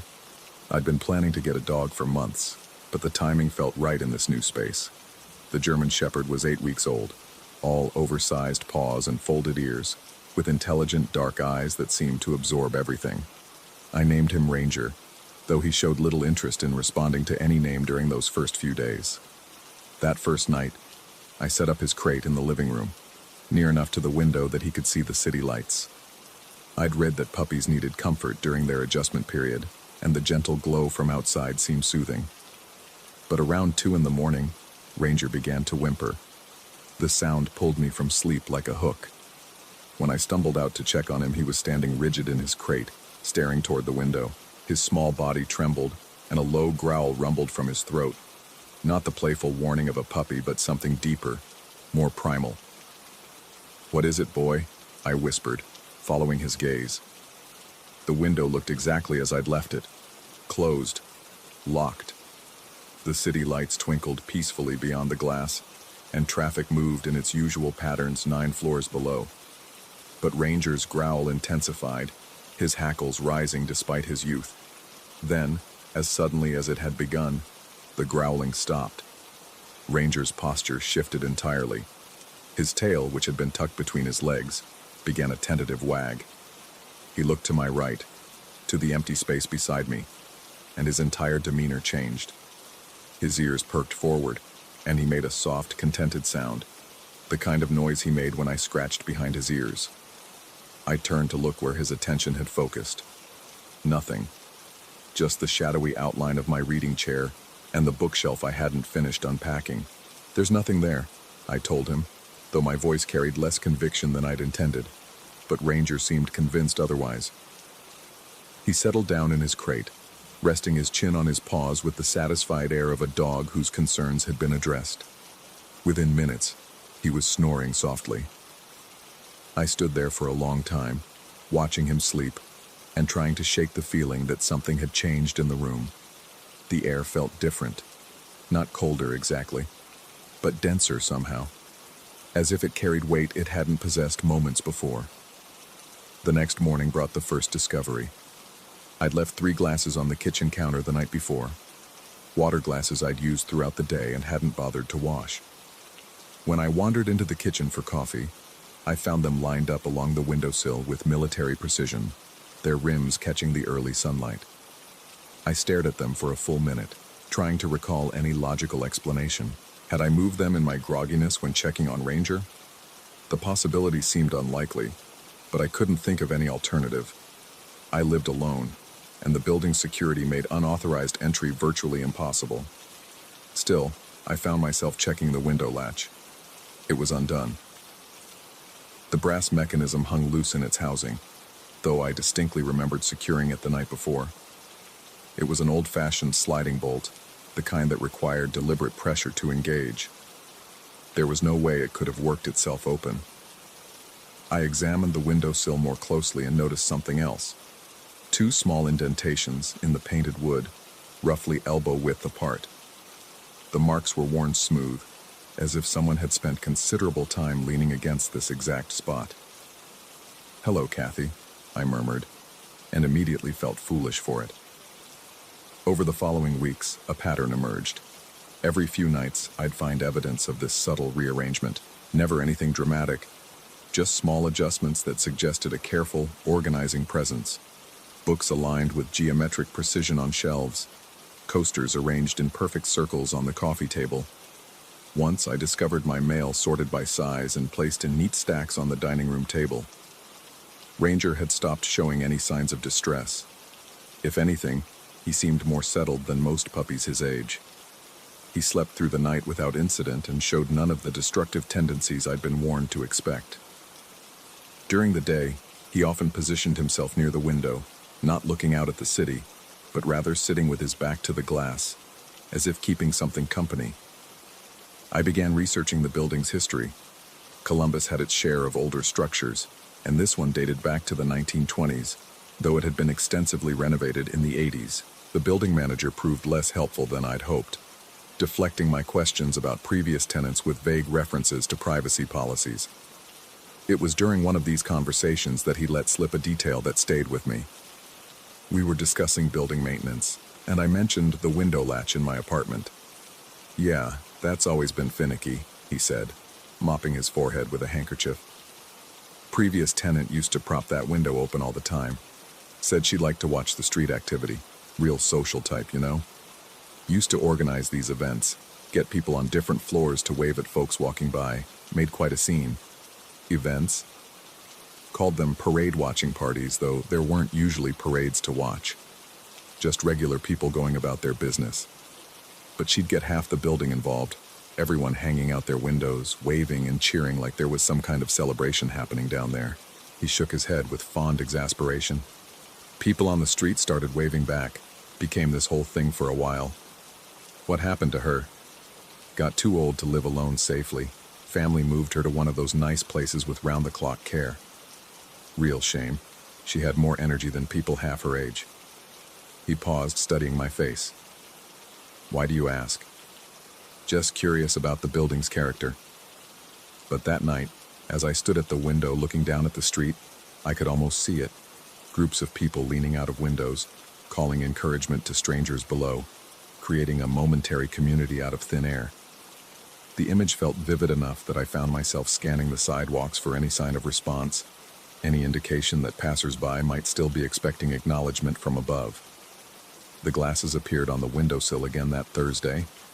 This time, there were 4 of them, arranged with the same precise spacing I'd noticed before, but there was something else. A faint smudge on the window glass, roughly the size and shape of a palm print. It was positioned exactly where someone might place their hand for support while leaning out to wave. I pressed my own palm against the mark. It was slightly smaller than mine. Friday evening, I made a decision that felt both completely rational and utterly insane. I opened the window. The action required more effort than I'd expected. The old mechanism stuck in several places, and I had to work the frame back and forth to get it to slide properly. When it finally gave way, cool autumn air rushed into the apartment, carrying with it the sounds of the city, distant traffic, the murmur of conversations from street level, the occasional honk of a horn. Ranger immediately moved to his usual spot near the window, but this time he positioned himself differently. Instead of sitting with his back to the glass, he faced outward, his attention fixed on something beyond my perception. I pulled a chair over and sat beside the open window, feeling slightly ridiculous but unable to shake the sense that this was important somehow. The evening air was crisp, carrying the scent of fallen leaves and the promise of winter. Below, people moved along the sidewalks with purpose, wrapped in jackets and scarves, their footsteps echoing off the building walls. For 20 minutes, nothing unusual happened. I watched the street activity and tried to imagine what it would be like to organize impromptu celebrations for these anonymous pedestrians. The idea had a strange appeal, the notion of brightening someone's day through an unexpected moment of connection. Then, As if responding to some invisible cue, Ranger stood and moved closer to the window opening. His tail began to wag, and he made that same soft, contented sound I'd heard that first night. I looked around the apartment, then back at Ranger. He wasn't looking at me. His attention remained focused on the space immediately to my right, the same empty space that had captured his interest weeks before. But now, sitting by the open window with the city spread out below, it didn't feel empty anymore. The sensation was subtle at first, like the pressure change that precedes a storm. The air around me seemed to shift, taking on a quality of expectancy. Ranger's tail wagged more enthusiastically, and he stepped closer to what I could only think of as the presence beside me. I found myself speaking to that space, keeping my voice low so neighbors wouldn't think I'd lost my mind. "Is this what you wanted? The window open?" The response came not as words or sounds, but as a gradual settling, like the feeling of a heavy weight finding its proper place. Ranger seemed to approve, pressing against my leg while maintaining his focus on that invisible companion. We sat there for nearly an hour, the three of us arranged around the open window like some strange tableau. The city continued its evening routine below, oblivious to our vigil 9 floors above. But gradually, I began to notice something else. The people on the street were looking up.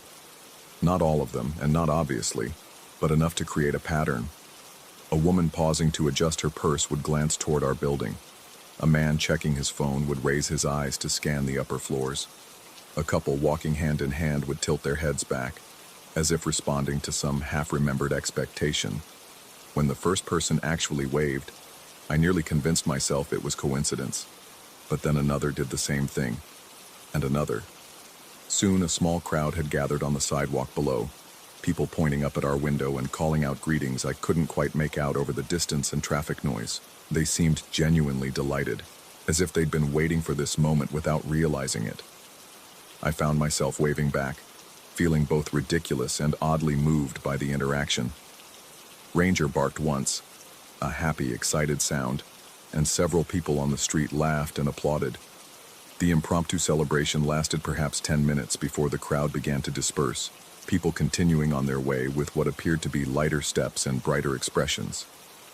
I closed the window as the last stragglers moved on, my heart racing with an adrenaline I couldn't quite explain. That night, for the first time since moving in, I found 4 glasses arranged on the windowsill when I woke. But these weren't my glasses, at least not all of them. 2 belonged to my kitchen set, but the other 2 were different, older, with a delicate etched pattern around the rim that caught the morning light in tiny rainbows. I'd never seen them before. I searched every cabinet and storage area in the apartment, but found no others like them. They weren't mentioned in any inventory from the previous tenant, and the building manager insisted that all personal belongings had been removed when the apartment was cleaned.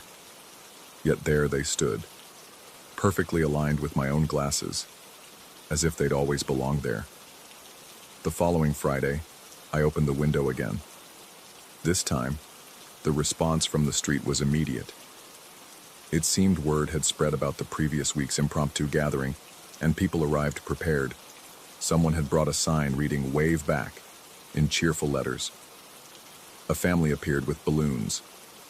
An elderly man positioned himself with a lawn chair, as if planning to stay for the duration. I waved enthusiastically, caught up in the infectious joy of the moment. But I wasn't alone in the gesture.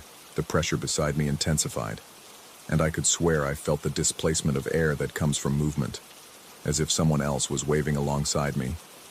Ranger seemed to be tracking this movement with his eyes, his head turning back and forth as if following the motion of an invisible hand.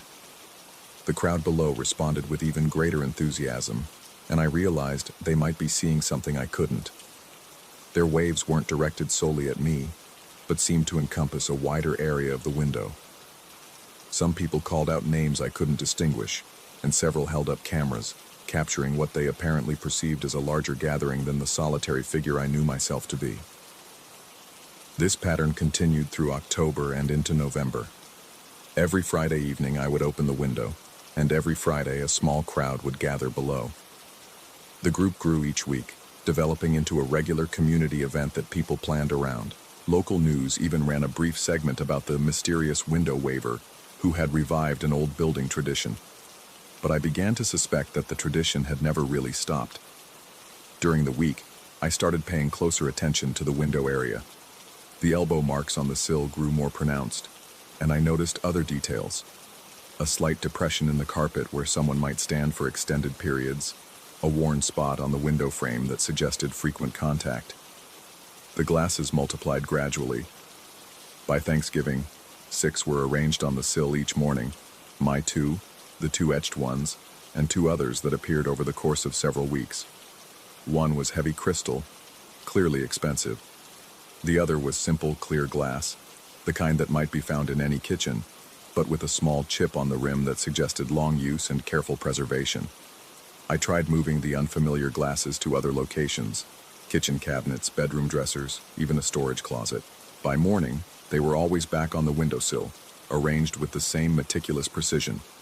Ranger had grown into his oversized paws, becoming the beautiful, intelligent dog I'd hoped for. But his relationship with our invisible companion remained unchanged. He would seek out that presence for comfort when thunderstorms rolled through the city, positioning himself in that same spot beside the window, and settling with the confidence of a dog who knew he wasn't truly alone. Sometimes, late at night, I would hear him making soft conversation sounds, not quite whines, not quite barks, but gentle vocalizations that suggested he was responding to something. When I investigated, I always found him at the window, his attention focused on that familiar empty space that felt increasingly less empty with each passing day. December brought the first snow, and with it, a change in the Friday gatherings. The crowd below began bringing hot chocolate and coffee, turning the weekly event into something resembling a block party. Someone strung lights along the building's entrance, and the whole affair took on a festive, celebratory atmosphere. But I noticed something else during these winter gatherings. The crowd's attention wasn't entirely focused on me. They would wave in my direction, certainly, but their gestures seemed to encompass a broader area of the window. Several people had begun bringing signs with names written on them, names they would hold up toward the building with obvious affection and recognition. One sign, held by an elderly woman who appeared most Friday evenings, simply read, "Thank you, Kathy." I began to research more thoroughly, digging through city records and newspaper archives. What I found changed everything I thought I understood about my apartment and its previous occupant. Kathy hadn't just organized window events, she had been a beloved community figure who had transformed what could have been anonymous urban living into something resembling an extended family. For over a decade, she had maintained these Friday gatherings, creating connections between people who might otherwise have passed each other on the street without acknowledgement. More importantly, she had never stopped. According to neighbors I managed to contact, the Friday waves had continued even after Kathy moved to assisted living. People still gathered, still looked up at the 9th floor window, still experienced the sense of being seen and acknowledged that had made these events special. They just hadn't been able to see who was acknowledging them. The last Friday of the year brought the largest crowd yet. Nearly 50 people gathered on the sidewalk below, many bringing chairs and blankets, transforming the building's entrance into an impromptu festival space. Someone had organized hot cider and homemade cookies. Children ran between adults, their laughter echoing off the surrounding buildings. I opened the window despite the cold, and the crowd's response was immediate and joyful. But this time, I paid attention to the details I'd been trying to ignore for months. The air displacement beside me was stronger now, more defined. Ranger pressed against my leg, but his attention remained fixed on that presence I couldn't see. And the crowd below, their waves and calls weren't directed solely at my visible form. I could trace their gaze, follow the trajectory of their gestures, and it was clear they were responding to a pair of figures at the window. Their signs and banners weren't meant for me alone. As the evening wore on and the crowd gradually dispersed, I remained at the window longer than usual. The presence beside me felt more solid somehow, as if the attention and affection from below had given it additional substance. That night, I found 7 glasses on the windowsill. The newest was unlike the others, delicate, with a subtle blue tint that caught the city lights like captured sky. When I picked it up, The glass was warm to the touch, as if it had recently been held. I stood there holding that impossible glass, looking out at the city where dozens of people had just participated in a celebration that existed in the space between reality and hope, between the visible and the invisible, between what we know and what we choose to believe. Ranger settled himself in his usual spot, content in the presence of a companion I couldn't see but could no longer deny. The window latch was undone again, though I hadn't touched it. The elbow marks on the sill had deepened slightly, as if someone had spent the evening leaning out to wave at old friends. "Good night, Kathy," I said to the room, to the presence, to the arrangement of glasses that defied explanation, and for the first time since moving in, I could swear I heard a response.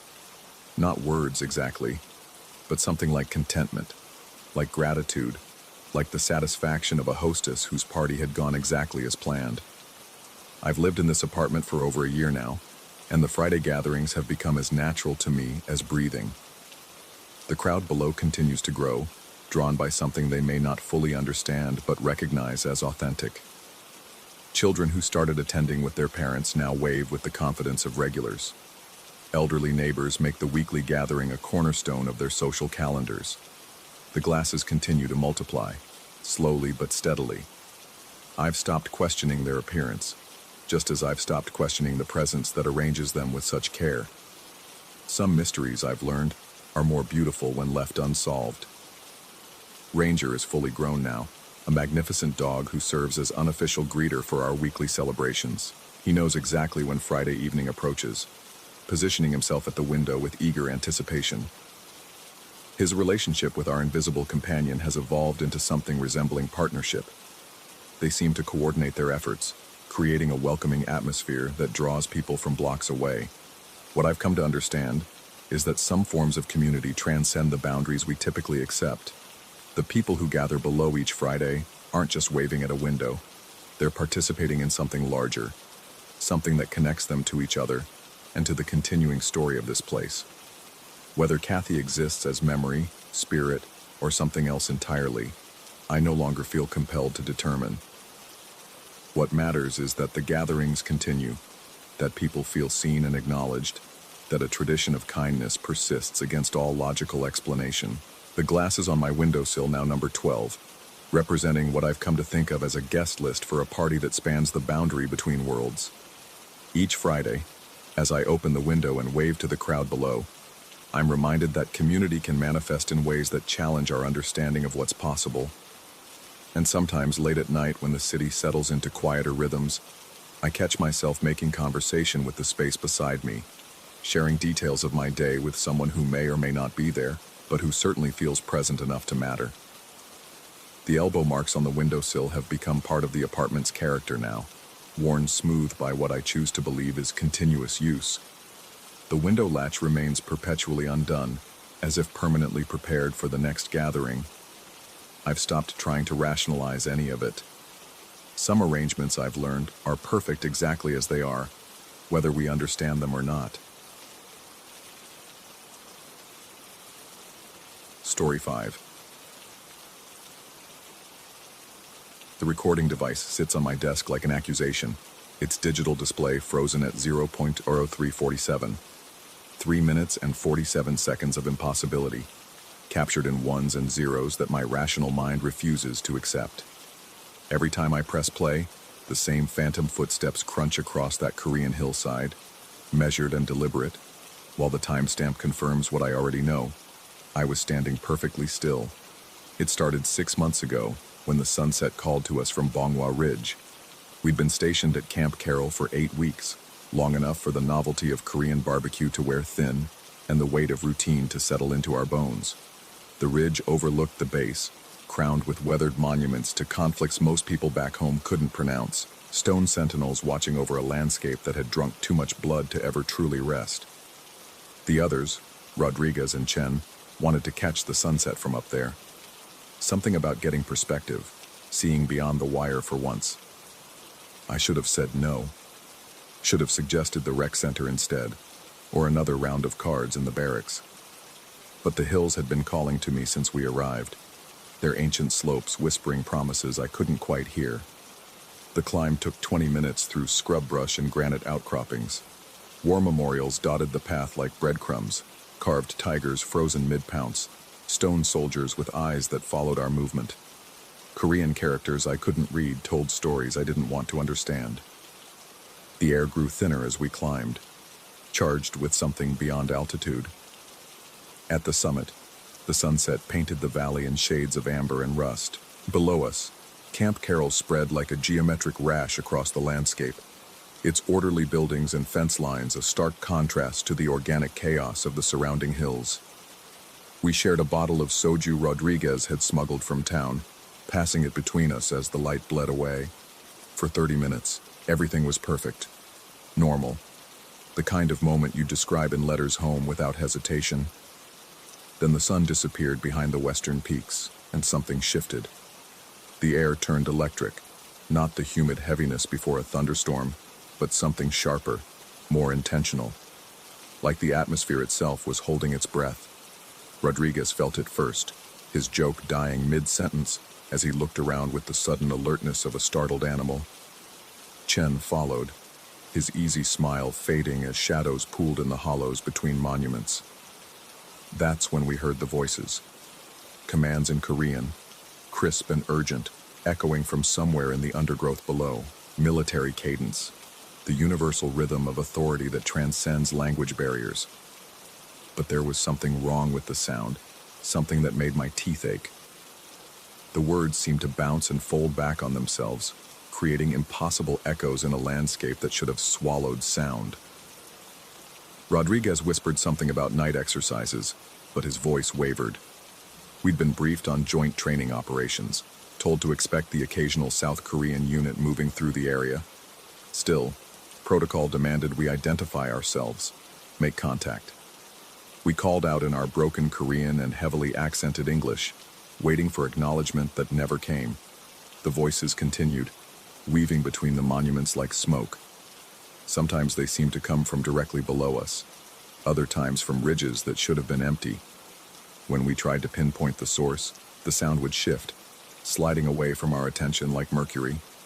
We decided to head down. Best to return to base, report what we'd heard through proper channels. Let the officers sort out whether we'd stumbled across authorized activity or something that needed investigation. But as we gathered our things, the commanding voices grew more insistent, overlapping in patterns that suggested multiple units coordinating movement. The descent began normally enough. Single file down the narrow trail, Rodriguez leading with his phone's flashlight, Chen bringing up the rear. I walked between them, one hand trailing along the rough stone of a memorial for balance. The Korean characters seemed to pulse in the LED glow, their carved surfaces deeper and more complex than I remembered from the climb up. That's when it grabbed me. Dry fingers, strong and certain, wrapped around my ankle with the unmistakable grip of someone wearing tactical gloves. I stumbled, catching myself against the monument as my heart hammered against my ribs. But when I looked down, nothing was there, just scraggly grass and loose stones, painted silver by the moon. The others had stopped, Chen's light sweeping back to check on me. I told them I'd tripped, caught my foot on something, but my voice sounded strange, even to my own ears. We continued down in silence, the commanding voices still echoing from the darkness, now seeming to follow our movement rather than precede it. By the time we reached the base, the voices had faded, leaving only the normal sounds of a Korean night, insects in the grass, distant traffic on the highway. We filed our report with the duty officer, a tired sergeant who barely looked up from his paperwork as he noted the time and location. Routine observation, potential ROK activity, no further action required. But I couldn't shake the feeling of those fingers around my ankle, or the way the voices had seemed to respond to our presence. Sleep came fitfully that night, interrupted by dreams of stone tigers with moving eyes, and Korean commands I almost understood. The next morning brought explanations. A South Korean unit had been conducting night maneuvers in the area, practicing coordinated movement through challenging terrain. The base chaplain mentioned that locals sometimes heard echoes from the old battlefields, acoustic tricks caused by the unique geography of the ridgelines. Everything had a rational explanation. filed away in official reports and morning briefings, except for the feeling that something was watching me. It started small, a peripheral awareness during evening formation, the sense that someone was observing from the tree line beyond the fence. I'd turn, searching for the source, but find only darkness and the distant glow of the ridge.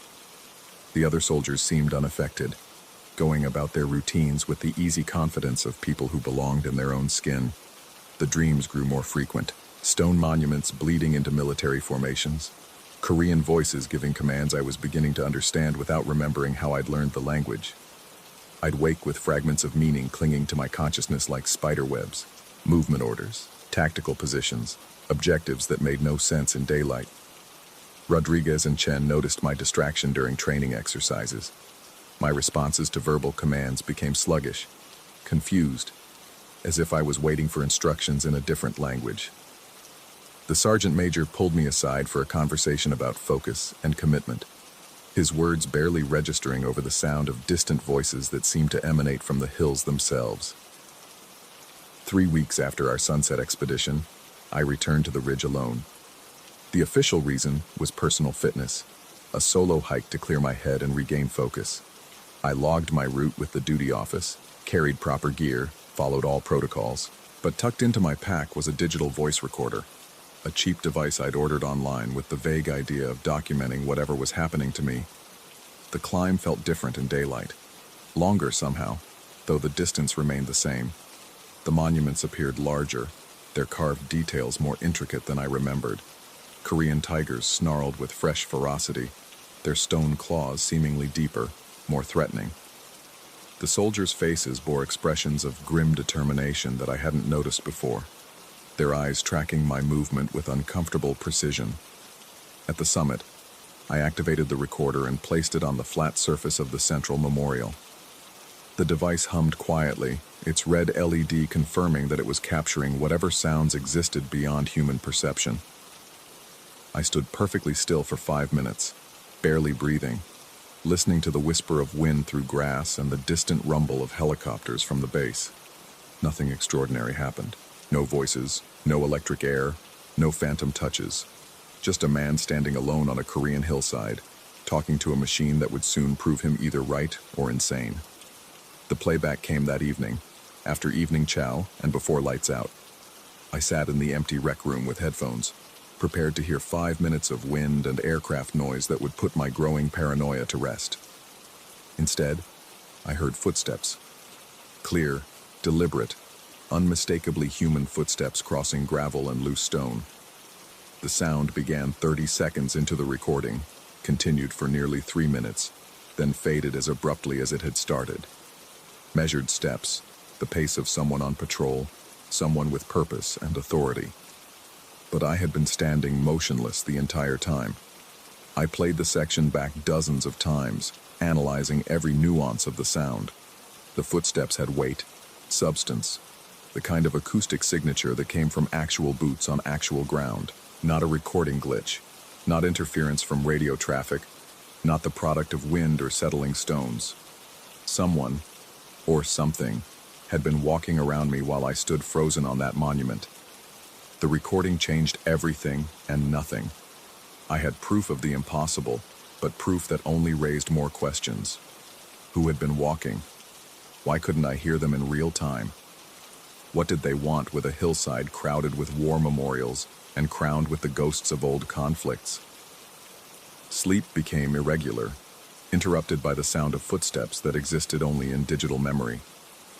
I found myself listening for voices during training exercises, straining to catch familiar Korean commands in the drill sergeant's instructions.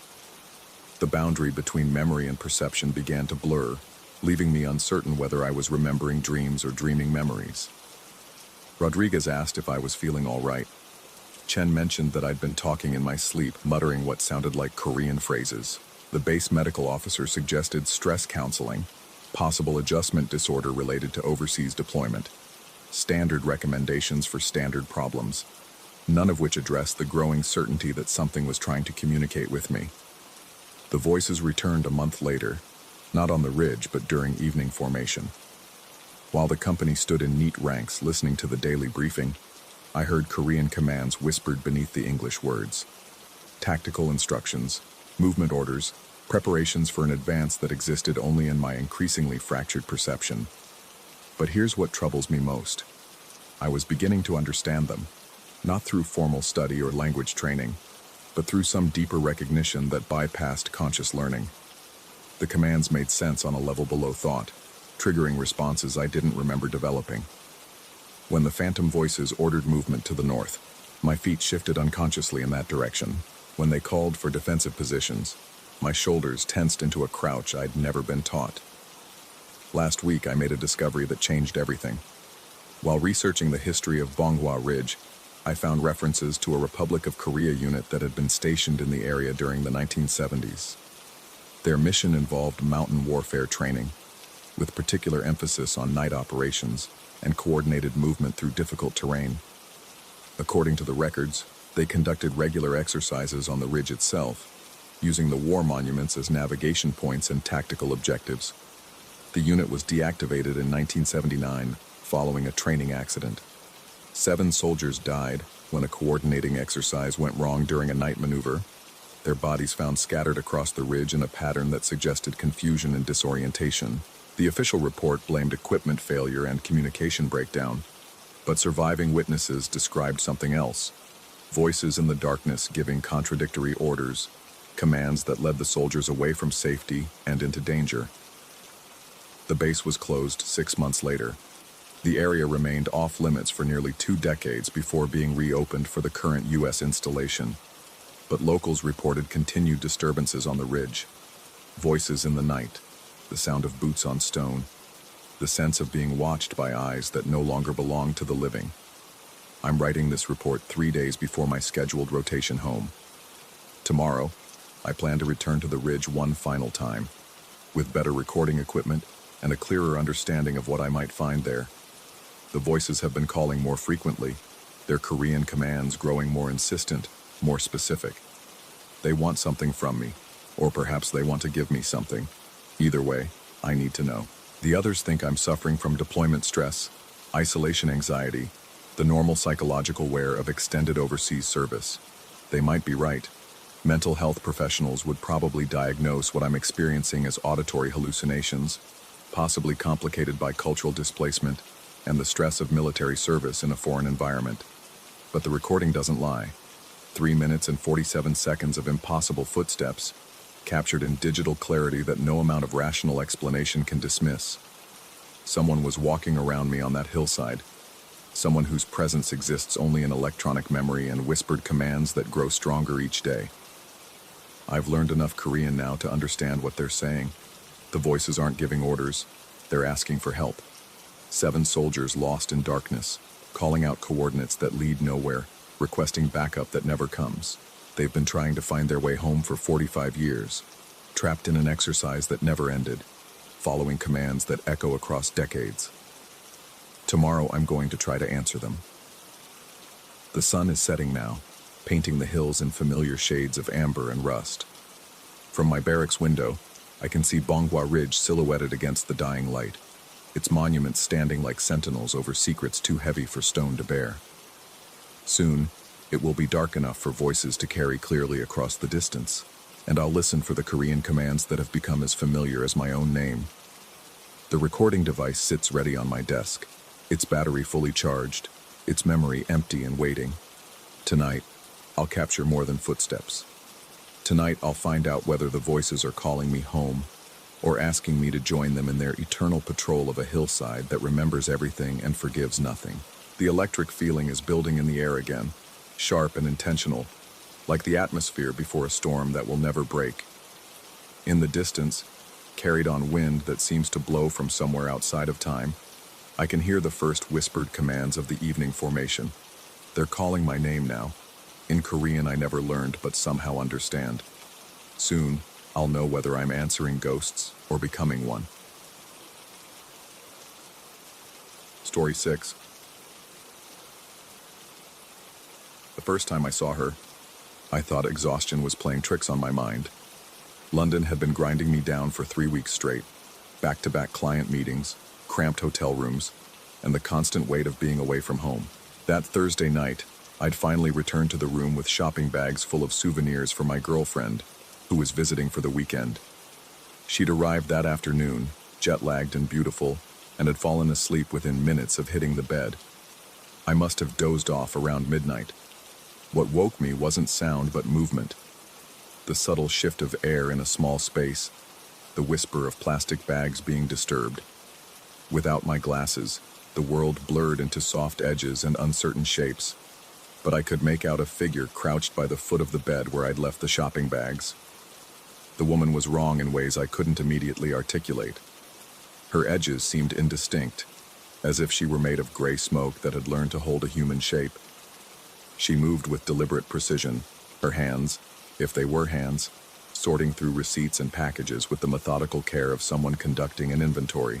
My girlfriend's steady breathing continued beside me, punctuated by soft snores that confirmed she was deeply asleep. The gray woman paid her no attention, focused entirely on her strange task. When I blinked hard, trying to clear my vision, she turned her head toward me. Where her face should have been, there was only a void the color of winter fog. She took 2 deliberate steps backward, and with each step, she became less substantial. The gray of her form lightened to pale silver, then to transparent white, until she simply wasn't there anymore. Not like she'd hidden or moved away. She'd just ceased to exist in that space. I reached for my glasses with trembling fingers, but by the time I could see clearly, the bag sat undisturbed at the foot of the bed. Everything looked exactly as I'd left it. I told myself it had been a dream, a manifestation of stress and unfamiliar surroundings. The next morning, 3 price tags were stuck to the wardrobe door in a perfect vertical line, small white rectangles with black text that read $12, $99, $7.50, and $24.99. Prices that matched exactly 3 items from my shopping bags. The adhesive hadn't been there the night before. I was certain of that. My girlfriend noticed them while getting dressed and asked if I'd been organizing receipts. I told her I hadn't, and she shrugged it off with the easy dismissal of someone who hadn't seen what I'd seen. But her casual indifference only amplified my growing unease. Over the following days, small things began to feel wrong in ways that defied explanation. Items in the hotel room would be moved by barely perceptible distances. A water glass shifted 3 inches to the left. A book rotated so its spine faced the opposite direction. The changes were subtle enough that I questioned my own memory, but consistent enough to create a persistent itch of paranoia beneath my skin. The gray woman appeared twice more that week, always in my peripheral vision, always when I was alone. Once I glimpsed her standing perfectly still in the bathroom mirror while I brushed my teeth. When I spun around, the space behind me was empty, but the mirror still held the faintest suggestion of movement, like smoke dissipating. Another time, I saw her seated in the corner chair, sorting through what appeared to be hotel stationery, with the same meticulous attention she'd given my shopping bags. Each sighting left me more convinced I was losing my grip on reality, and each attempt to rationalize the experiences only tightened the knot of dread in my chest. I started taking pictures of the room before leaving, trying to catch evidence of the subtle rearrangements, but the photos showed nothing unusual. Either I was imagining the changes, or whatever was happening existed outside the reach of digital documentation. The price tags continued to appear, always 3 at a time, always arranged in perfect vertical alignment, always on different surfaces throughout the room. They'd show up on the bathroom mirror, the window, the headboard of the bed. The prices varied, but they consistently matched items from recent purchases. Not just my shopping bags, but coffee from the lobby, newspapers from the corner stand, even the fee for the hotel's laundry service. My girlfriend returned to the States after her weekend visit, and her absence only amplified the wrongness permeating the room. Without her steady presence as an anchor to normalcy, I found myself questioning every shadow, every ambient sound, every subtle shift in the air conditioning's rhythm. The hotel room had become a space where the rules of reality seemed to operate under different parameters. The breakthrough came during my 4th week in London. I'd been working late in the room, laptop balanced on my knees, when I noticed movement in my peripheral vision. This time, instead of turning to look directly, I kept my eyes fixed on the screen while watching the reflection in its dark surface. The gray woman moved with purpose, no longer confined to sorting and organizing. She was placing items, small white rectangles that I now recognized as price tags, on surfaces throughout the room. Her movements were ritualistic, following a pattern I couldn't decipher but felt in my bones was significant. She worked methodically, covering every available surface with her strange labels. When she finished, she turned toward me, and even in the laptop's distorted reflection, I could feel the weight of her attention. She extended one arm, that shifting, indefinite appendage, toward the laptop screen itself. A price tag materialized on the reflection, directly over my own image. The numbers read, $847.32. I slammed the laptop shut and spun around, but she was already fading, dissolving like morning mist touched by sunlight. The room was empty, but every surface now bore her white rectangular marks. The walls, the furniture, the ceiling, the floor, even the windows looking out over London's grey skyline. Price tags covered everything like a geometric rash, turning the space into a vast catalog of some unimaginable commerce. But it was the final tag that made my hands shake as I reached for my phone to document what I was seeing. Stuck to the bathroom mirror, positioned exactly at eye level, was a price tag that read $847.32, the same figure that had appeared over my reflection. I took photos frantically, desperate to capture proof of what was happening, but the camera showed only an empty room. No tags, no evidence of the impossible inventory that surrounded me. Yet when I looked up from the phone screen, they were still there, covering every surface in their meticulous grid. The realization crept over me slowly, like cold water rising around my ankles. The gray woman wasn't just cataloging objects. She was cataloging everything.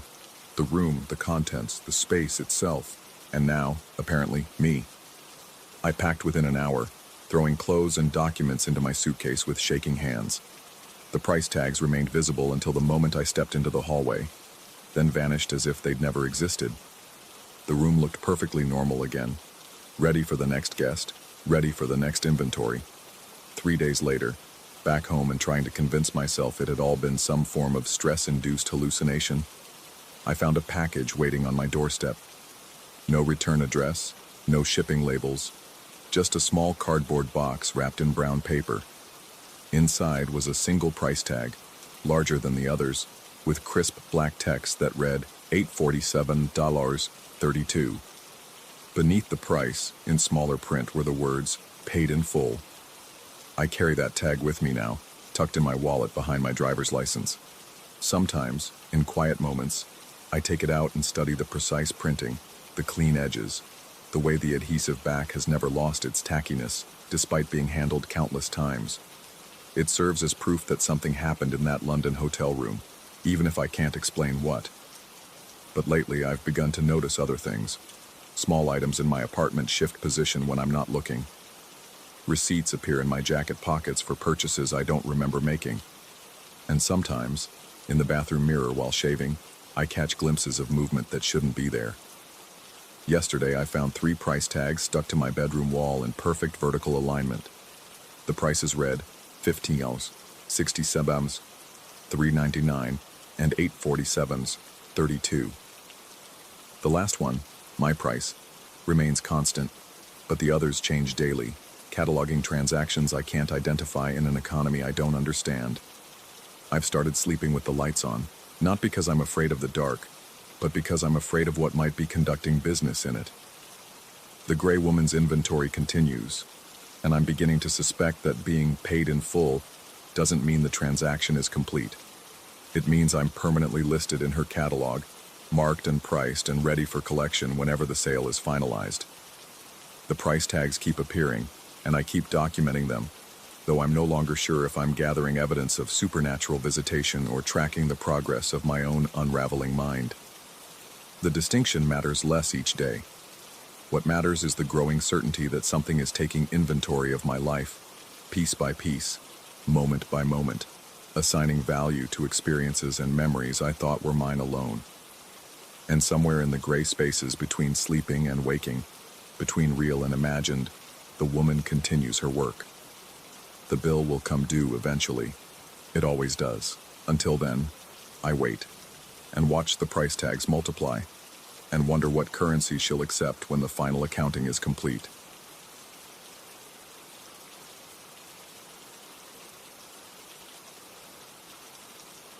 Story 7.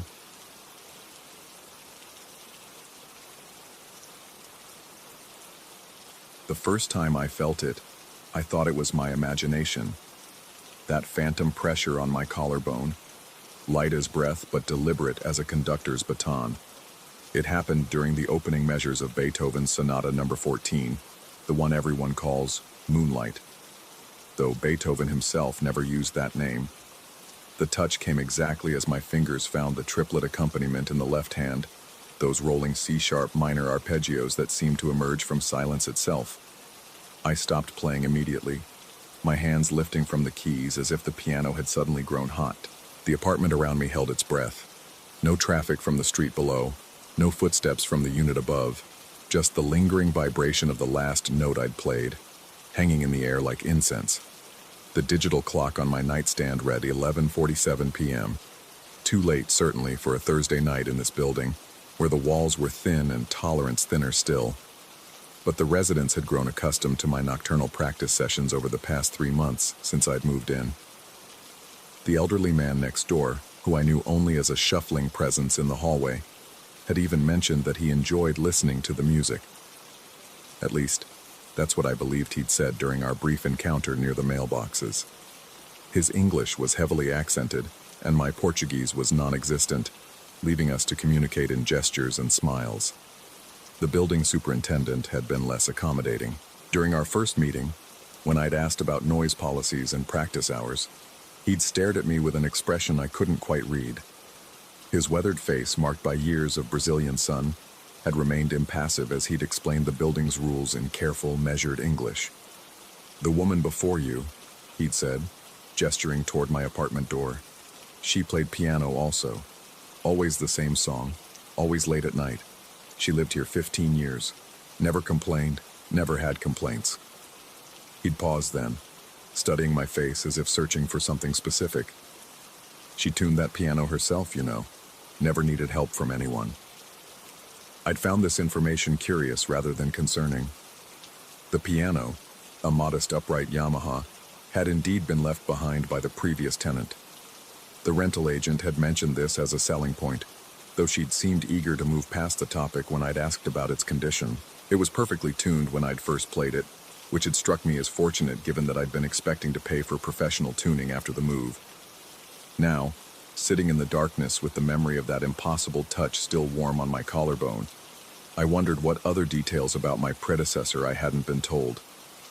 The sensation didn't return the following night, or the night after that. I began to convince myself it had been nothing more than the product of fatigue and the emotional weight of the music itself. The Moonlight Sonata has that effect. It draws you into its gravitational pull, makes you feel things that exist only in the spaces between notes. When you're alone with it in the small hours of the morning, reality can become negotiable. But then it happened again. This time, I was prepared for it. I'd positioned myself carefully at the bench, shoulders squared, posture correct.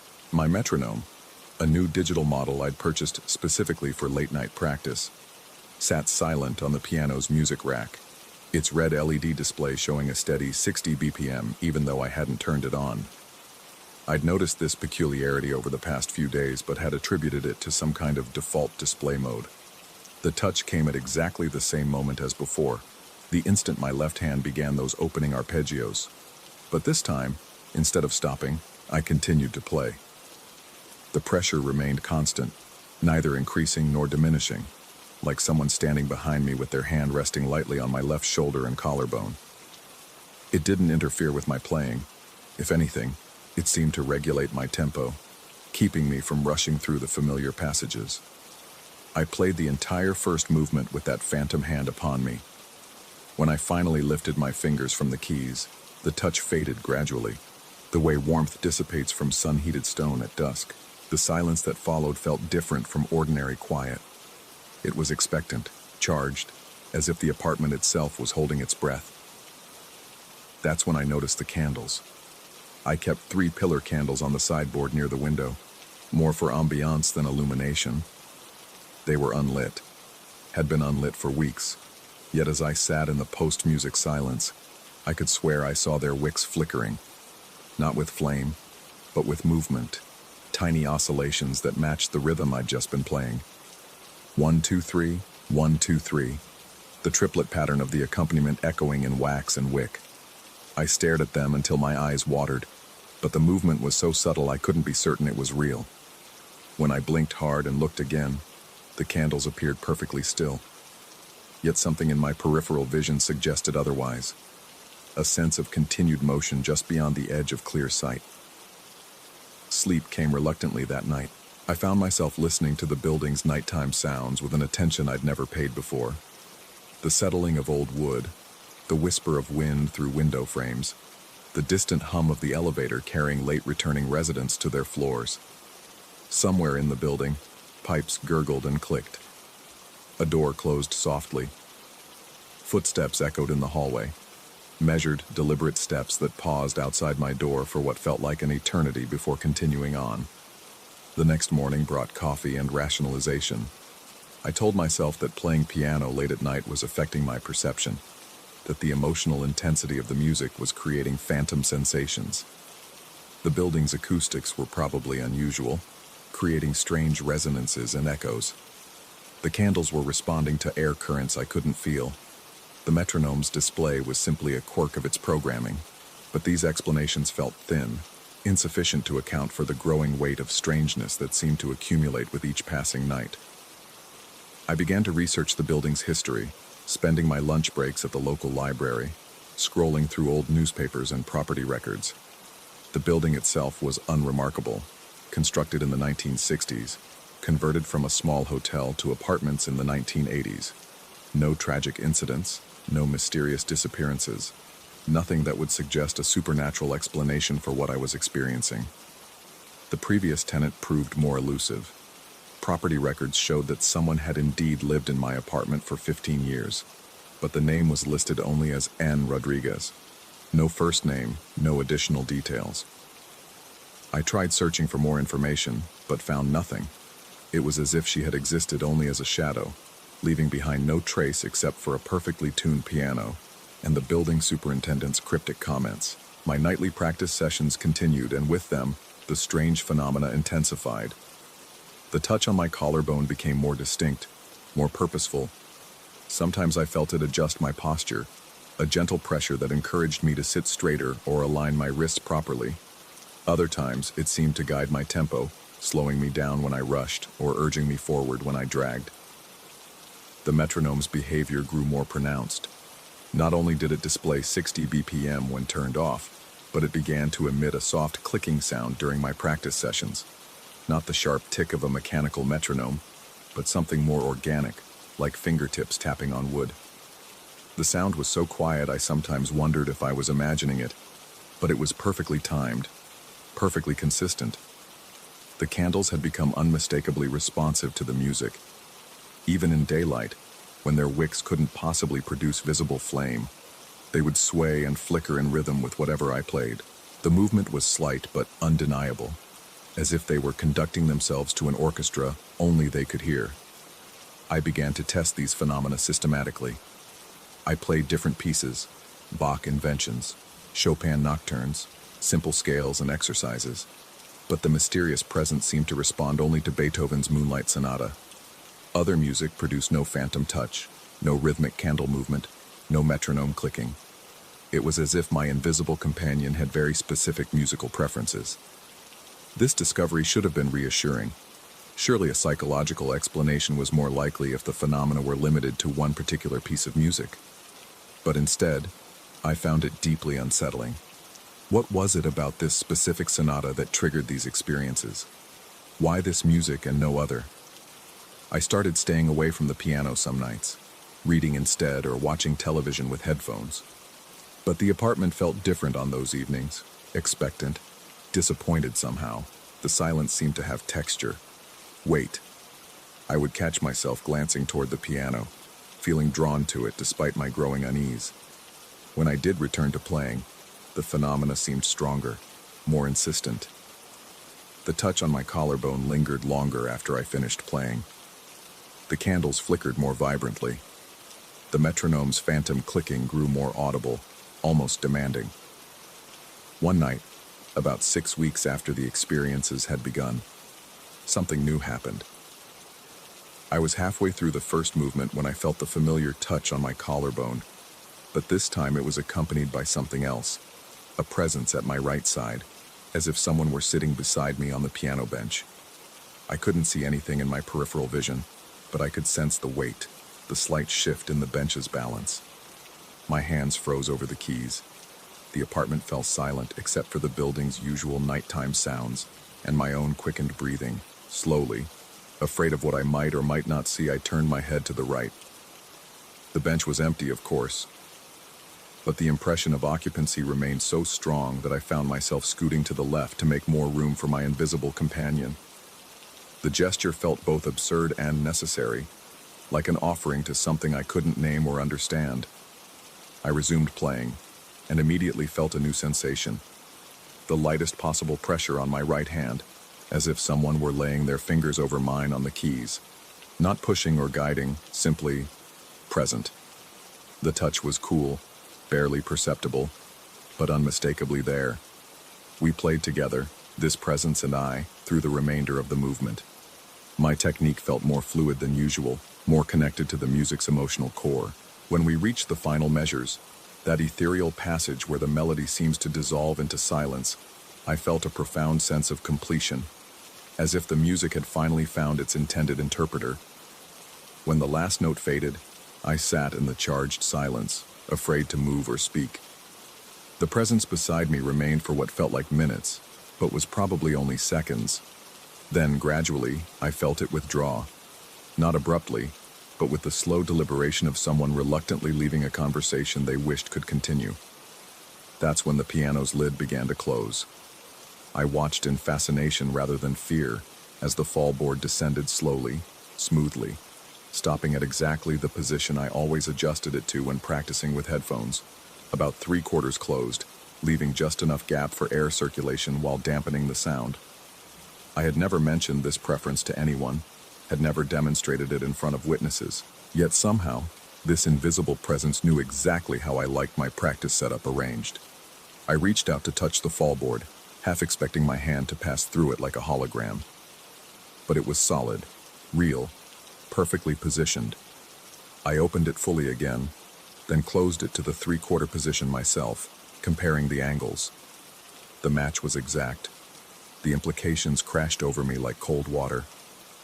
Someone, or something, had been observing my practice habits closely enough to know precisely how I arranged my instrument. But when? During my late-night sessions when I was alone in the apartment? Or had this presence been watching me from the very beginning, learning my preferences, my technique, my musical interpretation? I began to notice other details that suggested prolonged observation. The phantom touch on my collarbone always came at exactly the right moment to prevent rushing. A timing issue I'd been working to correct since childhood. The presence seemed to know which passages I found most challenging, offering support precisely when my confidence wavered. Even the metronome's consistent 60 BPM display matched the tempo marking Beethoven had indicated for the movement. Adagio sostenuto. Sleep became increasingly elusive. I would lie in bed listening to the building's nighttime sounds, trying to distinguish between normal settling noises and something more purposeful. Every creak seemed potentially significant. Every whisper of air through the ventilation system could be breathing. The building felt alive around me, aware, watching. During the day, I found myself studying my apartment with new eyes, looking for signs of presence or disturbance. Nothing was ever out of place, yet I couldn't shake the feeling that someone had been there in my absence. The piano bench was always in the exact position I'd left it, but somehow it felt like it had been recently occupied. The candles never showed signs of having been lit, yet they sometimes seemed to retain a warmth that had no obvious source. I started leaving small tests for myself, a book placed at a specific angle, a pen positioned just so on the piano's music rack. But these markers were always exactly as I'd left them, offering no evidence of interference. Whatever was happening in my apartment was either incredibly subtle or entirely in my mind. The building superintendent seemed to be watching me more closely during our brief hallway encounters. His greetings, always polite, carried an undertone I couldn't identify. Concern, perhaps, or recognition. When I asked him again about the previous tenant, he repeated the same information he'd given me before, almost word for word, as if he'd memorized a script. "She tuned that piano herself," he said again, studying my face with those dark eyes that seemed to hold more knowledge than he was willing to share. Never needed help from anyone. I wanted to ask more specific questions. What was her name? Why did she leave? Did she experience anything unusual in the apartment? But something in his manner discouraged further inquiry. He seemed to be waiting for me to understand something without being told, as if the answers were already available if I knew how to look for them. My practice sessions became increasingly intense. The phantom presence was now a regular companion, its touch more confident, its influence more pronounced. I felt myself playing with a skill and emotional depth that surprised me. Passages that had always challenged me became suddenly manageable. The music flowed through me as if it were finding its natural channel after years of searching. But this improvement came with a price. I began to feel dependent on the presence, uncertain of my ability to play well without it. When I tried to practice during daylight hours, my technique felt clumsy, disconnected. The music lacked the transcendent quality it achieved during my nighttime sessions. I was becoming addicted to these encounters, even as they filled me with growing unease. The candle's behavior escalated as well. They began flickering even when I wasn't playing, responding to music that existed only in my memory or imagination. Sometimes I would find myself humming the Moonlight Sonata while reading or preparing dinner, only to notice the candle swaying gently in rhythm with my internal soundtrack. One evening I decided to experiment. Instead of playing the piano, I sat in my armchair and began to hum the opening movement, watching the candles carefully. Sure enough, they began their subtle dance, wicks oscillating in perfect time with the melody I was producing. But as I continued, something extraordinary happened. I began to hear the piano accompaniment, not loudly, not obtrusively, but with crystal clarity. Those rolling arpeggios in the left hand, the sustained notes in the right, the entire harmonic foundation of the piece being played by invisible fingers on my silent piano. I stopped humming immediately, but the piano continued for several more measures before gradually fading into silence. The logical part of my mind scrambled for explanations. Sound bleeding through from another apartment? Some kind of audio equipment malfunction? But I knew these explanations were inadequate. The music had been too clear, too present, too perfectly synchronized with my humming to have any external source.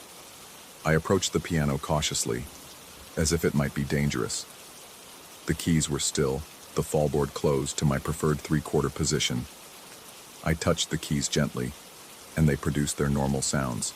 No mysterious resonances, no phantom notes. Yet I could swear the instrument still held the echo of that impossible music, like a tuning fork that continues to vibrate long after it's been struck. That night, I couldn't bring myself to play.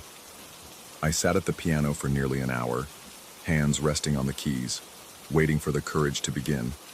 But every time I prepared to start, I felt overwhelmed by the sense that I was not alone, that my performance was being anticipated by someone whose expectations I might not be able to meet. The phantom touch came anyway, even without music. I felt it settle on my collarbone like a familiar hand, neither demanding nor impatient, simply present, waiting. The metronome's display glowed steadily, 60 BPM. The candles flickered in slow, measured rhythms. I realized then that my relationship with this presence had evolved beyond the musical. It was no longer just about the piano or the Moonlight Sonata. Someone, had taken up residence in my life, in my space, in my daily routines. The apartment felt shared now, occupied by two entities who had learned to coexist in an arrangement I didn't fully understand.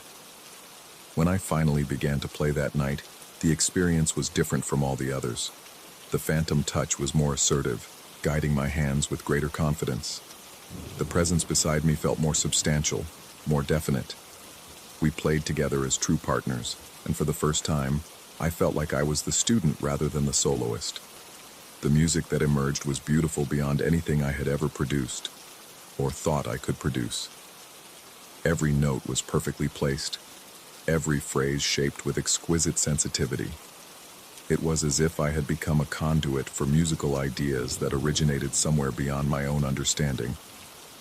When we finished, I sat in stunned silence, aware that I had just experienced something that transcended normal musical performance. But as the last echoes faded, a troubling realization crept over me. I could no longer tell where my own musical instincts ended and the phantom influence began. The boundary between my playing and this mysterious collaboration had blurred beyond recognition. I was no longer certain which musical choices were mine and which belonged to my invisible companion. This uncertainty extended beyond the piano. I began to question other aspects of my daily experience. Were my food preferences still my own, or had they been influenced by someone else's tastes? When I chose books to read or movies to watch, was I making independent decisions, or following suggestions from a presence I couldn't see? The apartment itself felt different during daylight hours, as if it were resting between more significant nighttime activities. I would catch glimpses of movement in my peripheral vision, shadows that shifted without corresponding changes in lighting, reflections in windows that didn't quite match my own movements. Nothing dramatic, nothing that I could point to as definitive proof of another presence, but a constant accumulation of tiny discrepancies that eroded my confidence in my own perceptions. I began to research the psychology of musical performance, looking for explanations for what I was experiencing.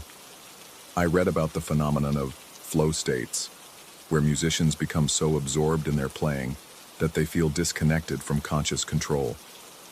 I studied accounts of phantom limb syndrome, wondering if my sensations could be some kind of neurological misfiring. I investigated cases of musical hallucinations, searching for parallels to my own experiences.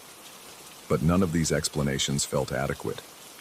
The phenomena I was experiencing were too consistent, too interactive, too responsive to be mere psychological artifacts.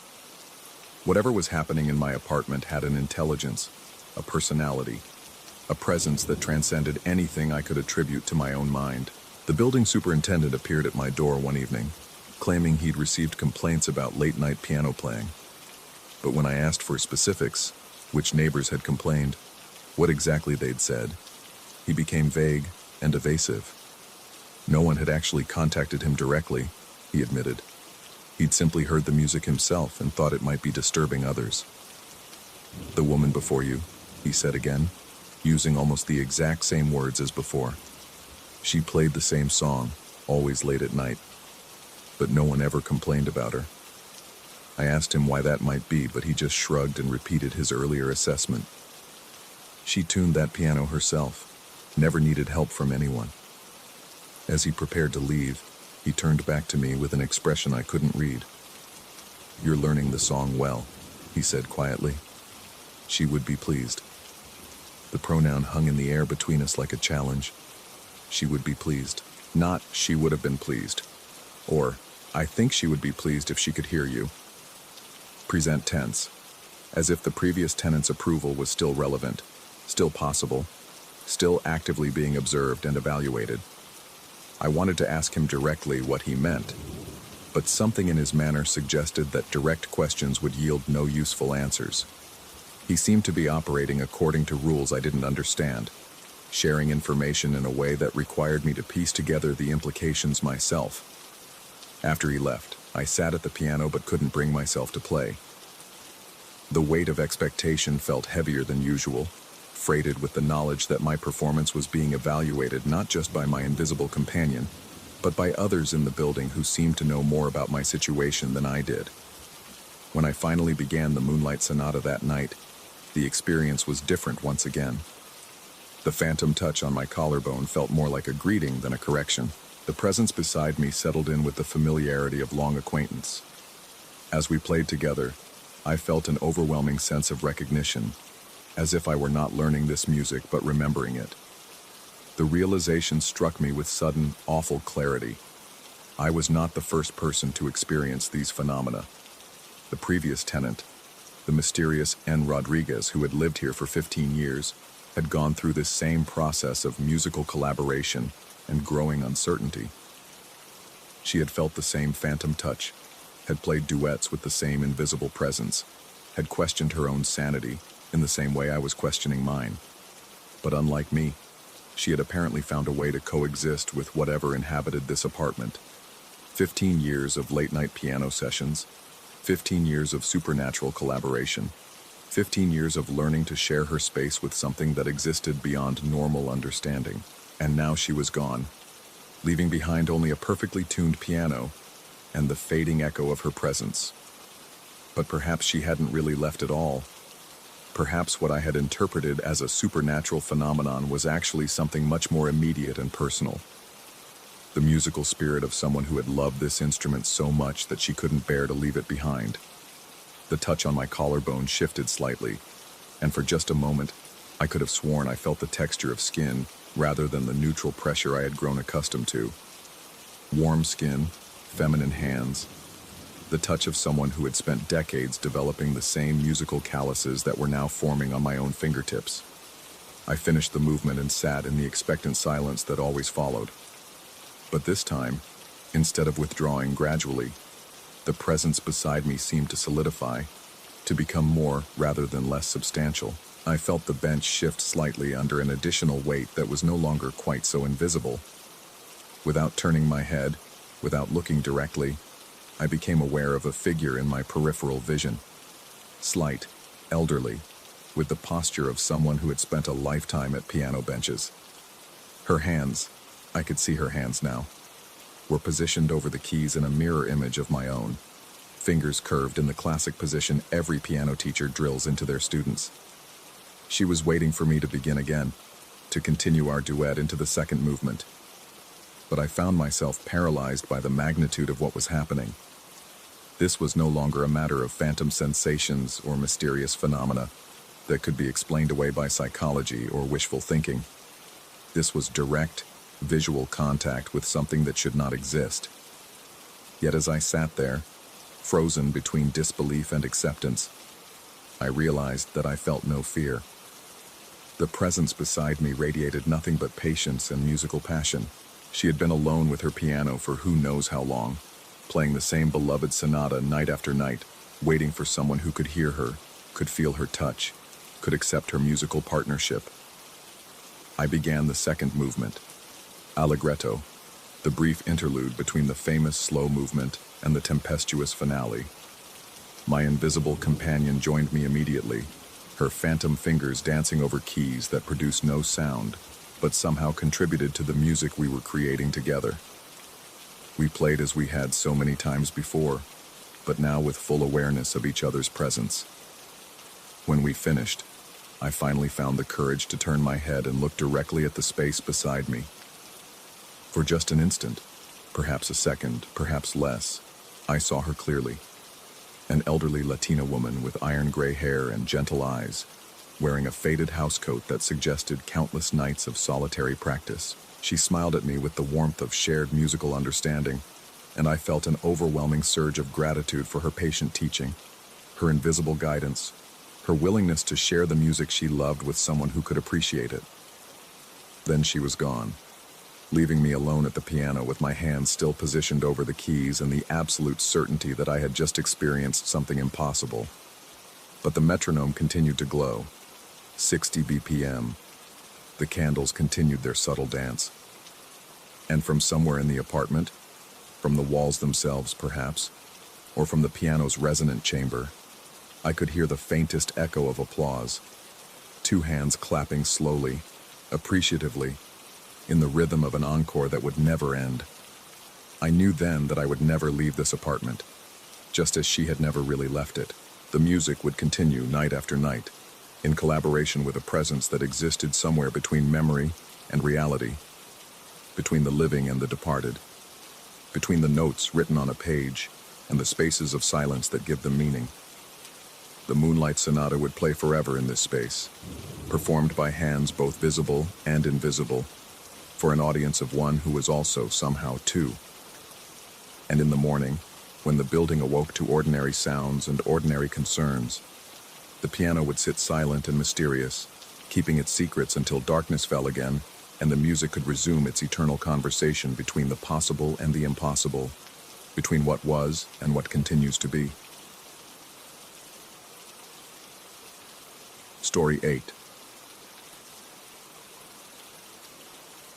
Highway 47 cuts through the desert like a scar, and most folks who live alongside it have their reasons for not wanting to be found. The Sunset Vista Trailer Park sits 3 miles past the abandoned gas station, where the asphalt starts cracking and the sagebrush grows thick enough to hide things. I'd been here 8 months when she came, long enough to know that the wind carries sounds it shouldn't, and the nights stretch longer than they have any right to. My double-wide sat at the far end of the park, where the gravel road peters out into hard-pan dirt. I liked the isolation, just me, my 2 cats, and the collection of succulents and desert plants I'd been nursing along since moving here. The terrarium took up most of my kitchen counter, a glass case filled with barrel cacti, ghost plants, and a few specimens I'd rescued from construction sites. Each one had its own handwritten label: Ferrocactus rislizeni, Graptopetalum paraguayense, Cylindropuntia fulgida. I'd always been particular about proper identification. That Tuesday night started like any other. The desert air carried that electric stillness that comes before the temperature drops, and I was reading in my recliner when both cats suddenly went rigid. Patches, the orange tabby, had been sprawled across my lap, but now his ears swiveled toward the kitchen like satellite dishes tracking a signal. The younger one, a gray thing I'd never bothered naming, crouched low by the front door, tail twitching. Then I heard it. A thin whistle, barely audible, like air escaping through a pinhole. It seemed to come from everywhere and nowhere, threading through the trailer's aluminum walls and settling into my bones. The cats disappeared under the couch. I set down my book and listened. Nothing but the usual night sounds. The hum of my refrigerator, the distant rumble of trucks on the highway, the settling creaks of cheap construction, but something felt wrong, the way the air feels heavy before a storm that never comes. The whistle came again, clearer this time, and I realized it was coming from my kitchen. I padded barefoot across the linoleum, my heart doing things it shouldn't. The kitchen was dark except for the soft glow from my phone charger, but there was enough light to see the terrarium on the counter. And there was enough light to see her. She stood with her back to me, bent over the glass case like she was reading the morning paper. Thin as a fence post, with gray hair pulled into a tight bun that looked severe even in silhouette. She wore what might have been a house dress, something shapeless and dark that seemed to absorb the light around it. Her hands rested on either side of the terrarium, fingers splayed like she was blessing it or claiming it. My throat went dry. The front door was locked. I always checked twice. The windows were too small for anyone to crawl through, and besides, they were all closed against the night chill. Yet here she was, studying my plants with the focused attention of a librarian cataloging books. I should have said something. Should have demanded to know who she was or how she'd gotten in. Instead, I found myself holding my breath, afraid that any sound might startle her into doing something I wouldn't want to see. She straightened slowly, like her spine was a rusty hinge. I caught a glimpse of her profile: sharp nose, hollow cheek, that peculiar stillness that comes over people when they're concentrating very hard on something. Her lips were pressed into what might have been a smile, but it was the kind of expression that didn't mean anything good. I reached for the light switch, my hand trembling slightly. The simple act of moving seemed to break whatever spell had held me frozen. I drew in a breath to speak, to shout, to do something that would make this normal again. That's when she turned her head. Her body remained perfectly still, hands still planted on either side of the terrarium, but her head swiveled toward me like an owl's. The motion was too smooth, too complete, rotating further than any neck should turn. And where her eyes should have been, there was only a dull shine, like light reflecting off water in a deep well. She didn't speak.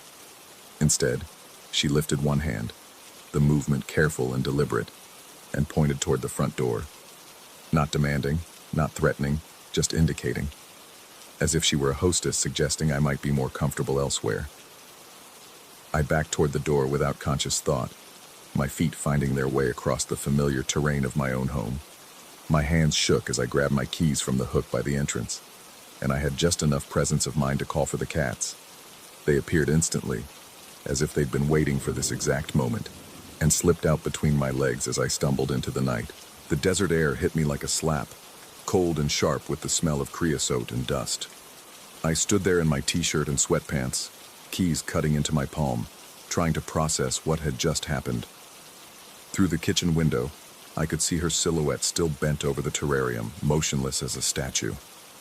I got in my truck, the cats huddling together on the passenger seat, and tried to think.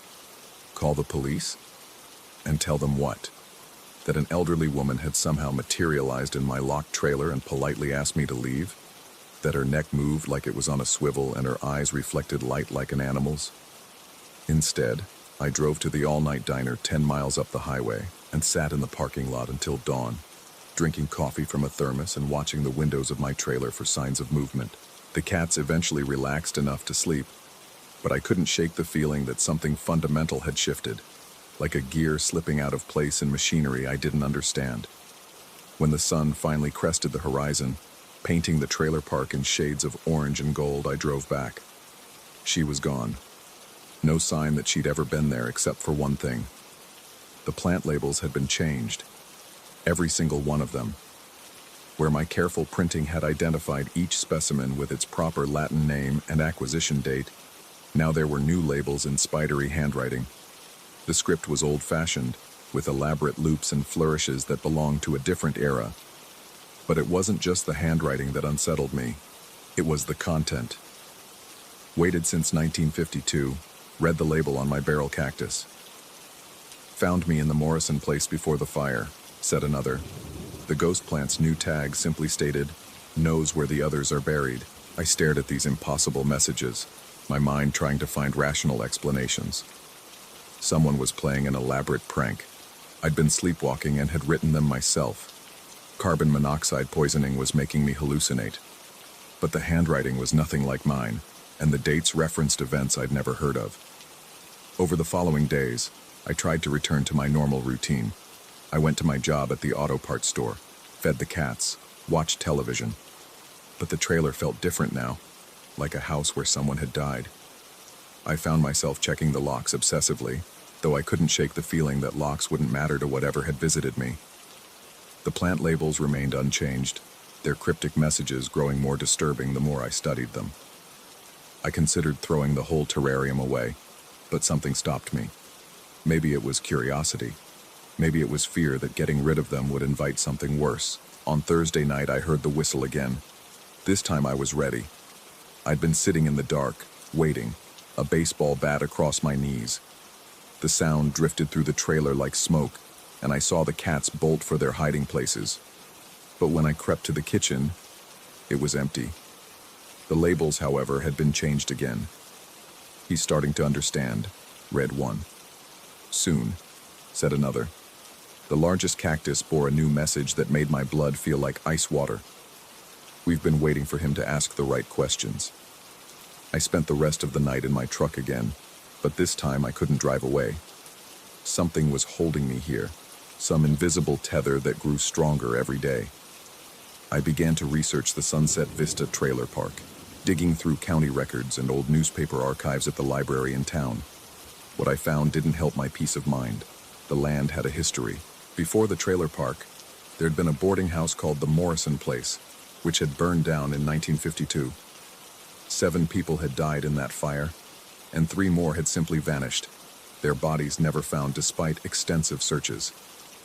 The newspaper articles were full of speculation about foul play, but no arrests were ever made. Before the boarding house, the property had been a way station for travelers crossing the desert.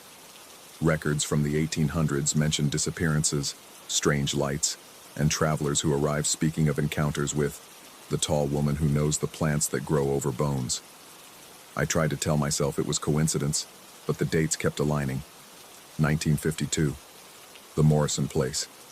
And now my plants were bearing witness to something I didn't want to understand. Friday night, I decided to stay. If she was coming back, I wanted answers. I set up in the living room with a clear view of the kitchen, armed with a flashlight and what remained of my courage. The cat seemed to sense my intention and disappeared entirely, probably hiding in the bedroom closet. The whistle came just after midnight. This time I forced myself to watch. She materialized gradually, like a photograph developing in slow motion. First, just a shadow that seemed denser than the surrounding darkness. Then the suggestion of a shape, tall and angular. Finally, her full form, solid and undeniable, standing exactly where she'd been before. She moved with the same careful precision, examining each plant as if cataloging them for some purpose I couldn't fathom. Her head turned toward me, that same impossible rotation, and I saw that her face held no malice, only a patient concentration that was somehow worse than any threat. This time, when she pointed toward the door, I didn't run. "What do you want?" I asked, surprised by how steady my voice sounded. She tilted her head, considering the question. When she spoke, her voice was like wind through dry grass. "To tend the garden," she said, "as I always have." "What garden?" "The one that grows from what's planted deep." Her smile widened, revealing teeth like yellowed piano keys. "The one you've been feeding." I didn't understand then, but I'm beginning to now. The plants weren't just plants, they were markers, witnesses, growing from soil that had been enriched by things that should have stayed buried. And I'd been caring for them, watering them, giving them life. She visits every few nights now. Sometimes I stay and watch, sometimes I retreat to my truck.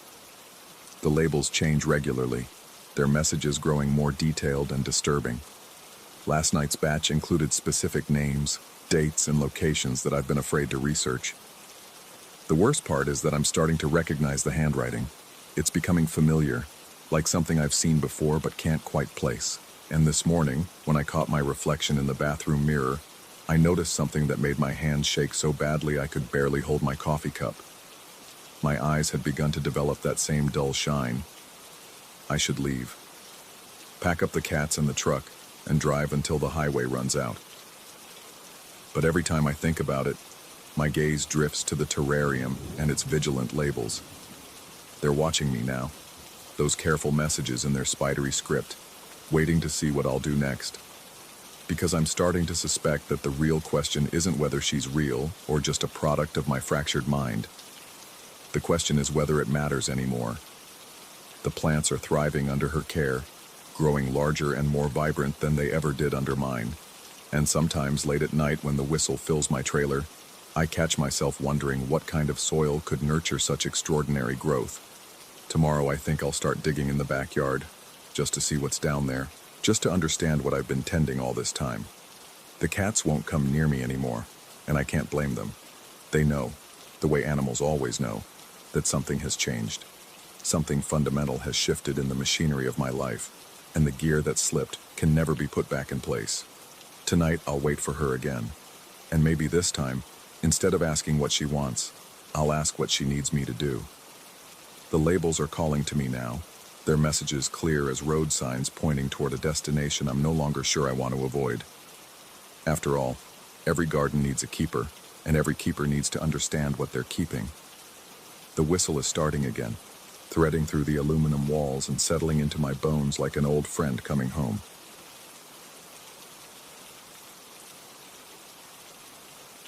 Story 9. The water lapped against our hotel's foundations with the persistence of something trying to get in. Venice in February carried a different weight than the summer months, heavier, more secretive, as if the city itself wore a mask that never came off. Our room overlooked a narrow canal where gondolas had been replaced by the occasional water taxi, their engines cutting through the morning fog like mechanical sighs. I should have left when the dream started. The first night, I'd awakened to find myself pressed against the corner of our room, my back to the ornate wallpaper, sweat cooling on my skin despite the February chill. My wife stirred in the bed, her breathing steady and untroubled. I couldn't remember walking to the corner, couldn't recall what had driven me from sleep with such violence that my heart hammered against my ribs like something caged, but I remembered the figure. It had stood at the foot of our bed, tall and perfectly still, wearing one of those elaborate carnival masks, the kind with the long, curved beak that made the wearer look like some predatory bird. The mask was white porcelain, pristine except for the shadows that seemed to pool in its hollow eye sockets. Two leather bags hung from the figure's shoulders, their surfaces worn smooth by countless hands, bulging with contents I couldn't identify and didn't want to imagine. The figure had been walking toward me, toward us, with the deliberate pace of someone who had all the time in the world. Each step echoed in my memory with a wet, sliding sound, as if the floor beneath its feet had become something organic, something that breathed and pulsed with its own rhythm. I'd tried to call out, to wake my wife, to make any sound at all, but my throat had sealed itself shut, my voice trapped somewhere deep in my chest where fear had made a nest. When I blinked, the figure had vanished, leaving only the taste of copper in my mouth and the certainty that I was losing my mind. I didn't tell my wife about the dream. How could I explain that I'd cowered in a corner, terrified of something that existed only in my sleeping brain? Instead, I made coffee with shaking hands and blamed my restlessness on the unfamiliar bed, the foreign sounds of water and stone that surrounded us on all sides. The second night brought a different kind of horror. My wife woke me with gentle shaking, her face pale in the dim light filtering through our shutters. She'd had a dream, she whispered, about the same masked figure I'd seen. The creature had stood beside our bed, she said, not moving this time but speaking in rapid Italian, the words tumbling over each other like water over stones. She couldn't understand the language, but the tone had been instructional, almost clinical, as if the figure were explaining something of vital importance. In her dream, the masked being had reached into those leather bags and withdrawn what looked like cutouts, small pieces of paper or fabric shaped like tongues, dozens of them in various sizes. It had scattered these across our bed with the care of someone arranging flowers, each piece placed with deliberate precision. Then came the porcelain molds, tiny white forms that gleamed like teeth in the moonlight, nestled between the tongue-shaped cutouts as if they belonged together, as if they served some purpose neither of us could comprehend. The figure had leaned close to her ear, she said, and whispered a single word in perfect English: "Choose." We sat in our bed as dawn crept through the shutters, neither of us able to return to sleep. Venice was waking around us, the distant sound of shop owners raising their metal grates, the call of vendors setting up their stalls, the eternal slap and whisper of water against stone. But inside our room, the silence felt thick and expectant, as if something were waiting just beyond the edge of our perception. That's when my wife checked her coat. She'd hung it on the ornate hook beside our door the night before, a simple gesture she'd performed countless times in countless hotel rooms. But now, as she reached into the pockets, her face changed. Her fingers closed around something that shouldn't have been there, something that made her breath catch in her throat.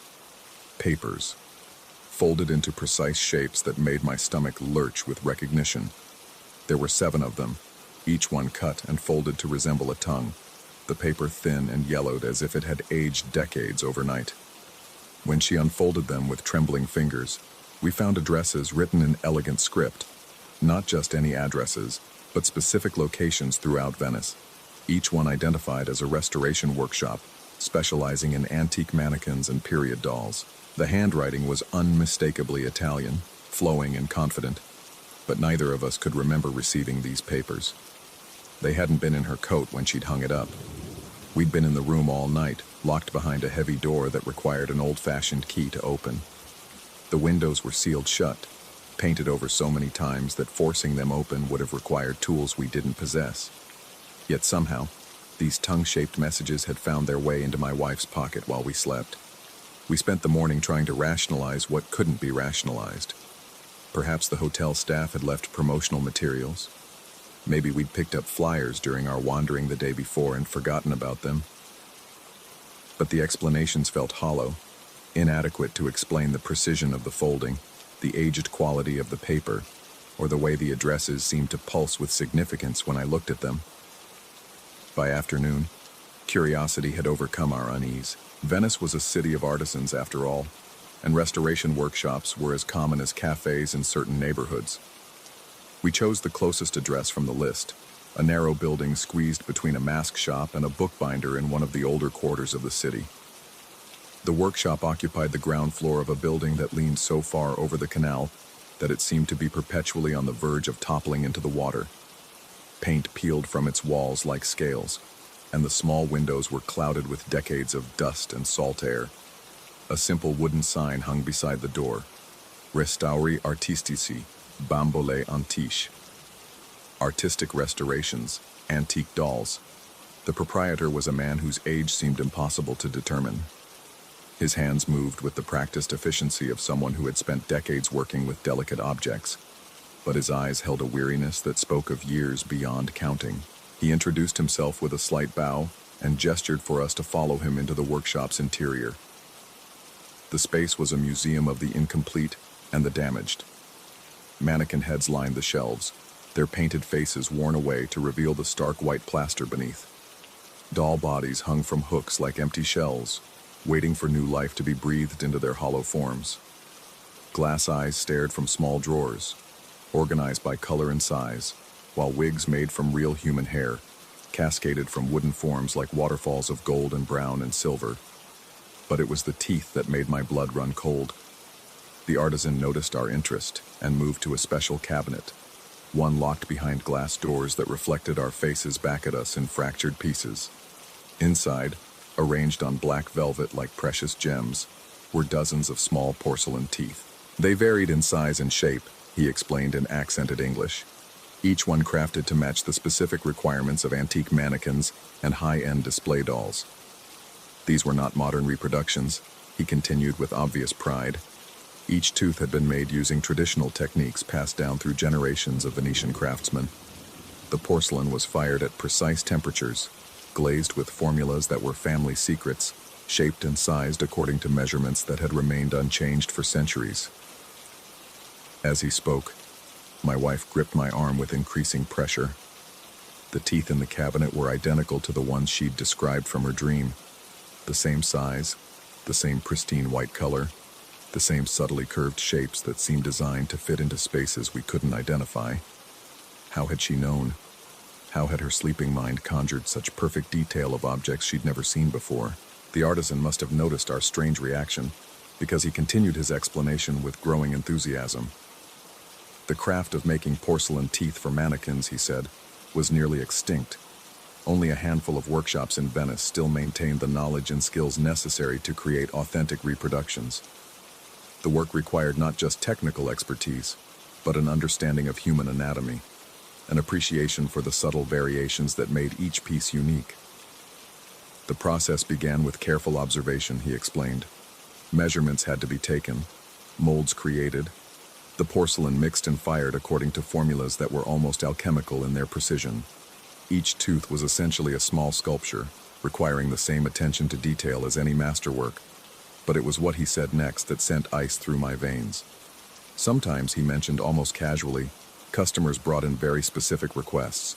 Collectors who needed exact replicas of teeth from particular mannequins, historians working to restore damaged pieces, private individuals with specialized needs that he didn't inquire about too closely.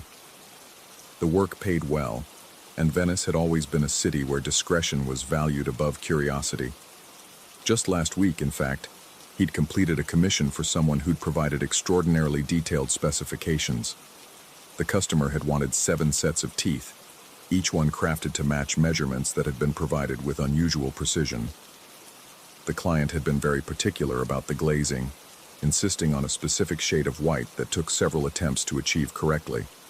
The order had been placed anonymously, paid for in advance with old Italian lira notes that were worth far more as collector's items than their face value suggested. The only identifying information had been a delivery address, not a street address, but a hotel room number. Our hotel, our room.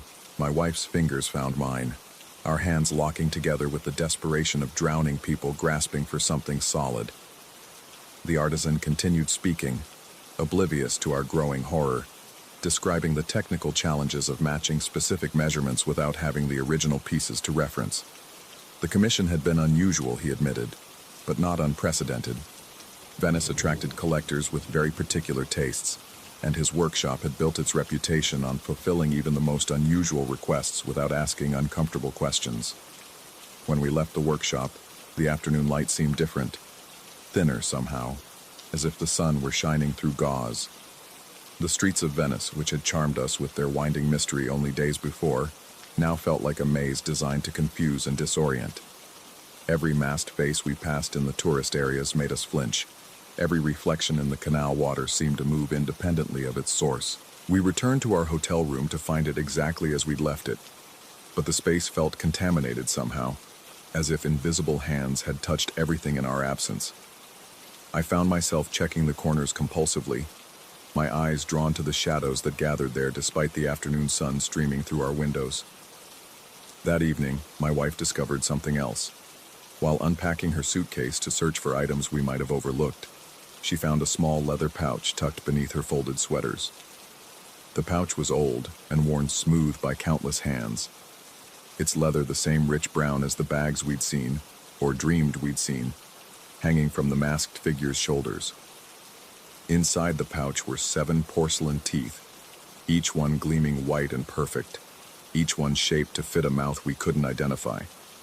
They were warm to the touch, as if they'd been held close to someone's body, and when we held them up to the light, they seemed to glow with their own inner radiance. There was no note, no explanation, no clue as to how they'd found their way into her luggage. But as we stared at them, scattered across our hotel room's antique bedspread, I couldn't shake the feeling that we were looking at the final pieces of a puzzle we didn't want to solve. That night, neither of us slept. We lay in our bed listening to Venice whisper around us, the sound of water lapping against stone, the distant call of night birds, the occasional footstep echoing through narrow alleys. But beneath these familiar sounds, I began to hear something else, a rhythmic tapping, like fingernails against glass, coming from somewhere inside our room. My wife heard it too. I could tell by the way her breathing changed, becoming shallow and controlled, the way someone breathes when they're trying not to be noticed by something that's hunting them. The tapping continued throughout the night, never quite loud enough to pinpoint its source, never quite quiet enough to ignore. Sometimes it seemed to come from the walls, sometimes from beneath the floorboards, sometimes from the mirror that reflected our bed back at us in the darkness. By morning, we'd made our decision to leave Venice a day early. But as we packed our belongings, I noticed something that made my hands shake so violently I could barely close my suitcase. The 7 porcelain teeth were gone. In their place, scattered across the bed where we'd left them, were 7 new tongue-shaped papers, each one folded with the same precise care as the ones we'd found in my wife's coat. When we unfolded them with trembling fingers, we found not addresses this time, but measurements, detailed specifications written in that same elegant script, dimensions and angles and precise notations that meant nothing to us but everything to someone. The measurements, I realized with growing horror, were of our mouths, the precise spacing of our teeth, the exact curves of our lips, the specific angles of our jaws, all recorded with the clinical precision of someone preparing to create perfect replicas. At the bottom of each paper, written in letters so small we had to squint to read them, was a single word in Italian: completato, complete. We left Venice that morning, carrying our luggage through the maze of bridges and canals like refugees fleeing some unnamed disaster. But even as our water taxi carried us toward the mainland, I couldn't shake the feeling that we weren't really leaving at all, that some essential part of us would remain in that hotel room forever, measured and cataloged and perfectly preserved in porcelain and memory. The masked figure visits me still, sometimes in dreams, sometimes in that strange space between waking and sleeping, when the mind becomes most vulnerable to impossible truths. It no longer carries leather bags or scatters tongue-shaped papers. Instead, it simply stands at the foot of whatever bed I'm sleeping in, its pristine white mask reflecting light that comes from no identifiable source. And when it speaks now, it speaks with our voices, mine and my wife's, the words tumbling over each other in rapid Italian that I don't understand but somehow know by heart. The message is always the same, delivered with the clinical precision of someone reading from a manual. The restoration is complete. The replicas are perfect. The originals are no longer required. I've stopped trying to convince myself it was all just coincidence, just stress and unfamiliar surroundings and too much wine with dinner. The evidence is too precise, too carefully orchestrated to be the product of chance or imagination. Someone, or something, had been watching us in Venice, measuring us, preparing us for a purpose we still don't understand. But sometimes, in the quiet moments before sleep claims me, I wonder if the question of who was watching whom might be more complicated than I initially believed. Because lately, I've been noticing things about my own reflection that don't seem quite right. Subtle changes in the way light falls across my features, small discrepancies in the spacing of my teeth, a certain artificial quality to my smile that makes me question whether the person looking back at me from mirrors is the same one who traveled to Venice all those months ago. And my wife has begun speaking Italian in her sleep, her pronunciation perfect despite never having studied the language, the words flowing with the same clinical precision as the voice that visits my dreams. The artisan was right about one thing: the replicas are perfect. So perfect, in fact, that sometimes I can't tell which version of ourselves we're supposed to be. Story 10. The first thing you learn about living alone is that 2:45 a.m. belongs to no one. It's the hour when electricity hums different frequencies, when the refrigerator's compressor clicks like finger bones, when shadows reshape themselves without asking permission. I'd grown comfortable with these small surrenders to darkness. But comfort, I discovered, is just ignorance wearing a familiar mask. I woke to light where light shouldn't exist. The cylinder stood in my dining room like a monument to something I couldn't name. Pure white radiance, maybe 3 feet in diameter, stretching from floor to ceiling with the precision of architectural certainty. It didn't illuminate the room. The surrounding darkness remained intact, as if the light respected boundaries I couldn't perceive. The beam passed directly through my dining table, the wooden surface offering no more resistance than water might to a dropped stone. My first instinct was to reach for logic. A car's headlights through the window, perhaps, though no engine sounds disturbed the night's silence. Street maintenance equipment, maybe, though the beam's perfectly vertical orientation defied that explanation.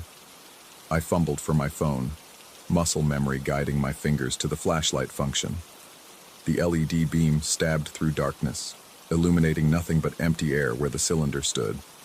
Yet the white pillar remained, unmoved by my feeble attempt at revelation. That's when I noticed my shadow. Where my silhouette should have fallen against the far wall, it had somehow projected itself into the cylinder's core. The dark outline of my body hung suspended within that luminous space, slowly rotating like a piece of debris caught in invisible current. The movement was hypnotic, deliberate yet weightless, as if governed by physics that operated on principles I'd never learned. I stood transfixed, watching my own shadow perform its silent ballet. Minutes collapsed into themselves. The phone in my hand grew warm, then hot, but I couldn't look away. When I finally forced my gaze downward, the notification bar showed no new messages, no missed calls, just frozen numbers that refused to advance. The timestamp read 2:47 a.m. and held that position like a held breath.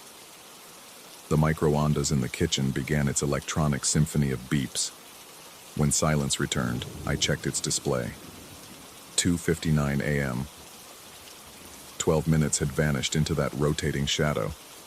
I backed away from the cylinder, phone clutched against my chest like a talisman. The beam made no attempt to follow, but my shadow continued its lazy revolution within the light's core. Even when I pressed myself against the far wall, that dark duplicate maintained its dance, as if it had developed a will independent of its caster. Sleep became impossible. I spent the remaining hours until dawn positioned in my kitchen doorway, watching that pillar of light with the dedication of a sentinel.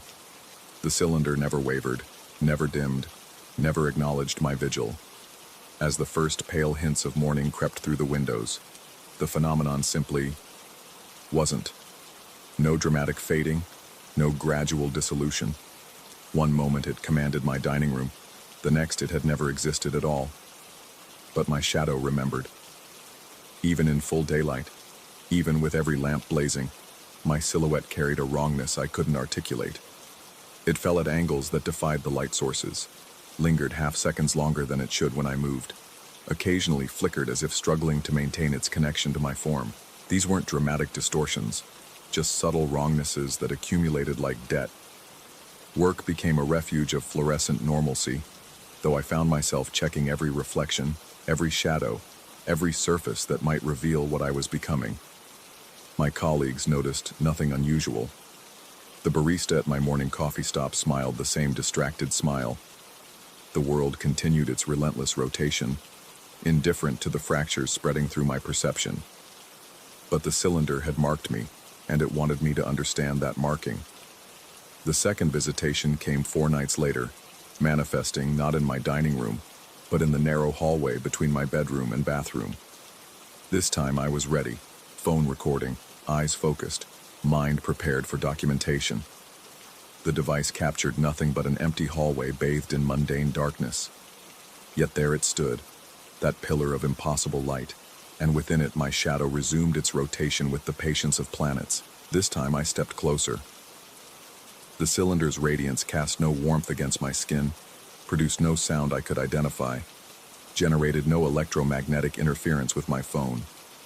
It simply existed with the absolute conviction of natural law. When I extended my hand toward its surface, the light neither brightened nor dimmed, but my shadow within began rotating faster, as if excited by the proximity of its origin. I held that position until my arm ached, until my phone's battery drained to critical levels, until the microondas announced another temporal discrepancy. 17 minutes lost this time. 17 minutes during which my shadow had spun like a prayer wheel, accumulating revolutions that my memory couldn't account for. The phenomenon established no pattern I could decode. Sometimes days passed without incident. Sometimes it appeared twice in a single night, manifesting in different rooms with the casual authority of furniture rearrangement. My bathroom, my bedroom, the narrow space beside my refrigerator. The cylinder showed no preference for location, only persistence in its visitations. I began documenting everything: timestamps, durations, shadow behaviors, electromagnetic readings from a cheap detector I'd ordered online. The data revealed nothing but my own growing desperation for rational explanation. Video recordings showed empty rooms. Photographs captured ordinary darkness. Even the electromagnetic detector registered only the usual background hum of modern life. Yet my neighbor downstairs started complaining about strange lights disturbing her sleep. "It's like someone's running a searchlight up there," she mentioned during a chance encounter at the mailboxes. "Every few nights this bright glow bleeding through my ceiling." "You doing some kind of photography project?" I assured her I wasn't, though her observation confirmed what I'd begun to suspect. The cylinder existed in a space adjacent to normal perception, visible to some, but not to recording devices, casting light that obeyed selective rules of physics. Or I was losing my mind with scientific precision. The thought brought surprising comfort. Mental illness, at least, offered treatment options, support groups, pharmaceutical interventions. Supernatural phenomena provided no such roadmap to recovery. I scheduled an appointment with my doctor, prepared to discuss sleep disorders, stress-induced hallucinations, early-onset neurological conditions. But first, I needed to understand what my shadow had learned during those stolen minutes.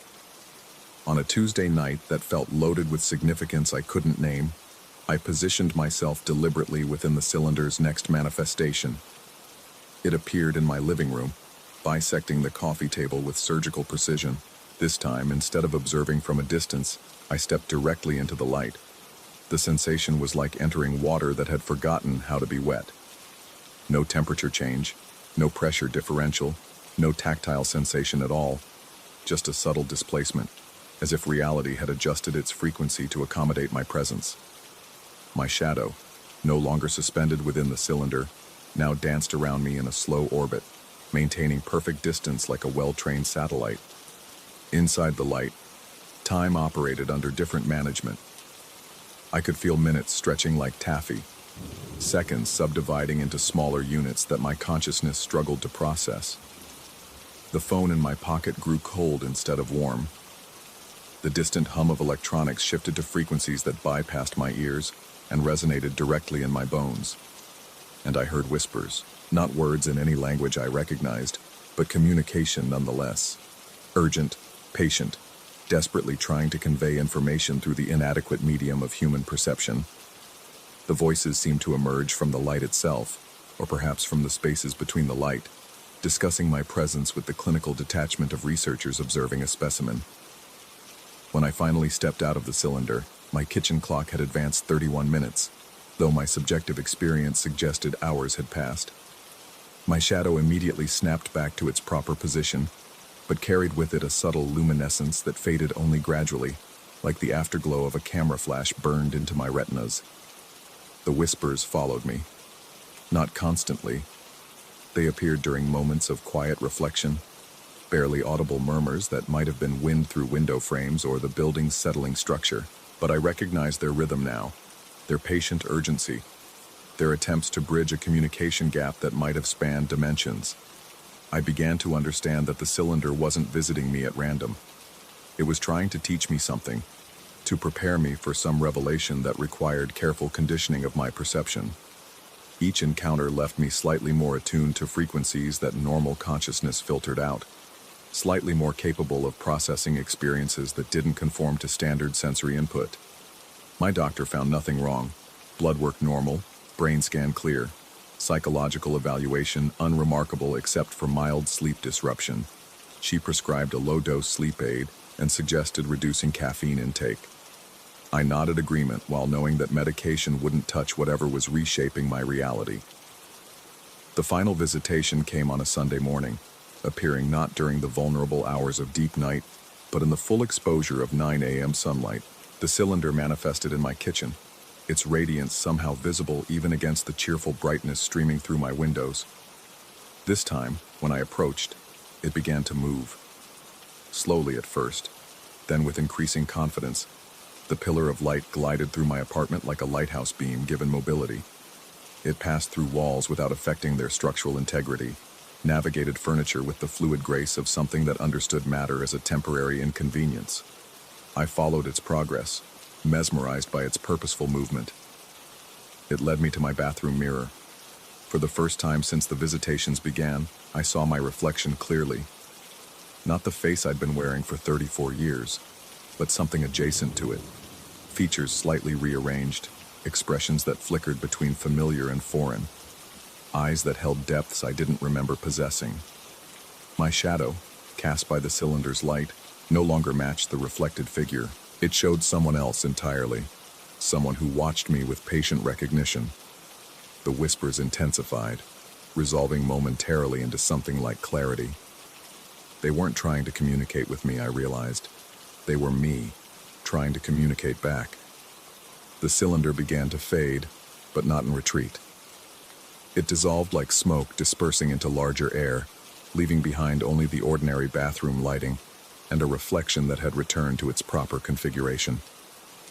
My shadow resumed its normal behavior, falling where physics demanded it fall. But something fundamental had shifted. I still live in the same apartment, maintain the same routines, navigate the same daily interactions with the same external competence. My neighbors no longer report strange lights. My micro-ondas keeps accurate time. My phone notifications advance at their proper pace. Yet sometimes, in peripheral vision, I glimpse other cylinders of light standing in rooms I'm not in, containing shadows that belong to versions of myself I haven't met yet. Sometimes I catch fragments of whispered conversations, in languages that sound like English played backwards. Sometimes my reflection shows up a few seconds late, as if traveling from a greater distance than 7 feet of bathroom space. I've stopped trying to document these experiences. Evidence seems beside the point now. The cylinder taught me that reality operates on principles more flexible than I'd previously imagined, that consciousness exists in configurations I'd never considered, that the boundary between self and other might be nothing more than a convenient fiction. I don't know if I'm going insane or becoming sane in ways that society doesn't recognize. I don't know if the cylinder was a visitation from something beyond human understanding or a breakthrough of understanding beyond human limitation. The ambiguity no longer troubles me. What troubles me is the growing certainty that next time, and there will be a next time, I won't be stepping out of the light. My shadow is already practicing for that moment, spinning slowly in corners where no cylinder stands, Preparing for a reunion I can feel approaching with the inevitability of sunrise. When it comes, I'll be ready to discover what I've been becoming during all those stolen minutes, all those rotations in spaces that exist between the documented and the real. The cylinder is waiting, patient as gravity, certain as mathematics, inevitable as the shadows we cast when we finally stop running from the light.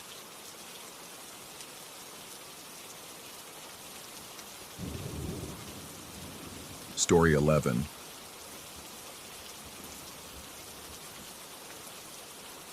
The house had been whispering to itself for 3 days before I finally heard it. Not literally whispering. I'm not completely insane, despite what the neighbors might think after watching me sit motionless in my hallway for over an hour yesterday, clutching a knife like some paranoid hermit. The house was doing something worse than whispering. It was listening. Every creak of the floorboards felt deliberate. Every settling groan of the foundation seemed to pause mid-note, as if the entire structure was holding its breath, waiting for me to make the wrong move. I'd been living here for 7 months, ever since the divorce papers were finalized, and I needed somewhere to disappear. The rental was cheap for a reason. Previous tenant had left without notice, abandoning most of his furniture and a lingering smell of cigarettes that no amount of air freshener could mask. The guest room, tucked away at the end of the hall behind a door that stuck in its frame, had become my unofficial storage space. Boxes of books I'd never unpack, winter clothes I'd probably never need in this climate, and my old laptop bag containing the notebook I'd forgotten about until yesterday. The notebook held 3 years of project notes from my previous job, before the company folded and my career imploded, along with my marriage. I'd been putting off dealing with those memories, but desperation has a way of making cowards brave. A potential client had expressed interest in some of my old designs, and I needed those sketches if I had any hope of landing the contract. The guest room door had been closed for weeks.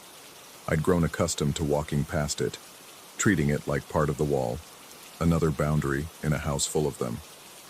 When I finally turned the handle and pushed, the door opened with a reluctant wheeze, releasing stale air that tasted of dust, and something metallic I couldn't identify. The air conditioning had been running constantly. August in this part of the state was unbearable without it. The unit's steady hum had become white noise, the kind of background sound you stop hearing until it's gone, which is exactly what happened the moment I stepped across the threshold. Silence dropped over me like a heavy blanket. Not the natural quiet of a powered-down house, but something absolute and wrong. The sudden absence of sound was so complete it felt physical, pressing against my eardrums until they ached. I paused, one foot still in the hallway, the other on the guest room's hardwood floor, wondering if I'd somehow gone deaf in the span of a single step. Then I heard them, the whispers. They drifted down from somewhere near the ceiling, soft and sibilant, like wind through dry leaves. Multiple voices, though I couldn't make out words or even determine if they were speaking English. The sound had an echoing quality, as if it were bouncing off the inside of a much larger space than the modest guest room actually contained. My eyes adjusted to the dimmer light filtering through the room's single window, its blinds drawn against the afternoon sun. The laptop bag sat exactly where I'd left it, on top of a cardboard box labeled Kitchen, Misk. Everything appeared normal, unchanged, yet the whispers continued their susurrant conversation somewhere above my head. I looked up. The figure materialized slowly, like developing photograph, gaining definition as my brain struggled to process what it was seeing. Tall, impossibly tall for the 8-foot ceiling, and draped in what looked like fabric that had been through a fire. The material hung in charred tatters, revealing glimpses of something underneath that my mind refused to catalog. It hovered near the corner where the walls met the ceiling, defying physics in a way that made my knees weak. The thing wasn't solid, couldn't be solid, yet it cast shadows that fell wrong, bending at angles that suggested hidden dimensions. From its presence, I hesitate to call it a body. Thin streams of black smoke drifted downward, pooling along the doorframe like spilled ink. The smoke moved with purpose, following the contours of the woodwork, seeping into cracks I'd never noticed before. I wanted to run. Every survival instinct screamed at me to bolt from the room, slam the door, and never look back. Instead, I found myself frozen, cataloging details with the detached fascination of someone observing their own nightmare. The way the whispers seemed to emanate from the figure without any visible mouth. How the burnt fabric moved without any perceptible breeze. The temperature in the room, several degrees cooler than the hallway, despite the motionless air. Time stretched. Seconds felt like minutes as the figure hovered, occasionally shifting position with fluid, boneless movements. I became aware of my own breathing, unnaturally loud in the silence, and wondered if the thing could hear it too, if it was listening to me the way I was trying not to listen to its whispers. The black smoke had begun to pool around my feet. I could feel it, cold and somehow wet, seeping through my shoes and chilling my skin. That sensation broke whatever spell had kept me motionless.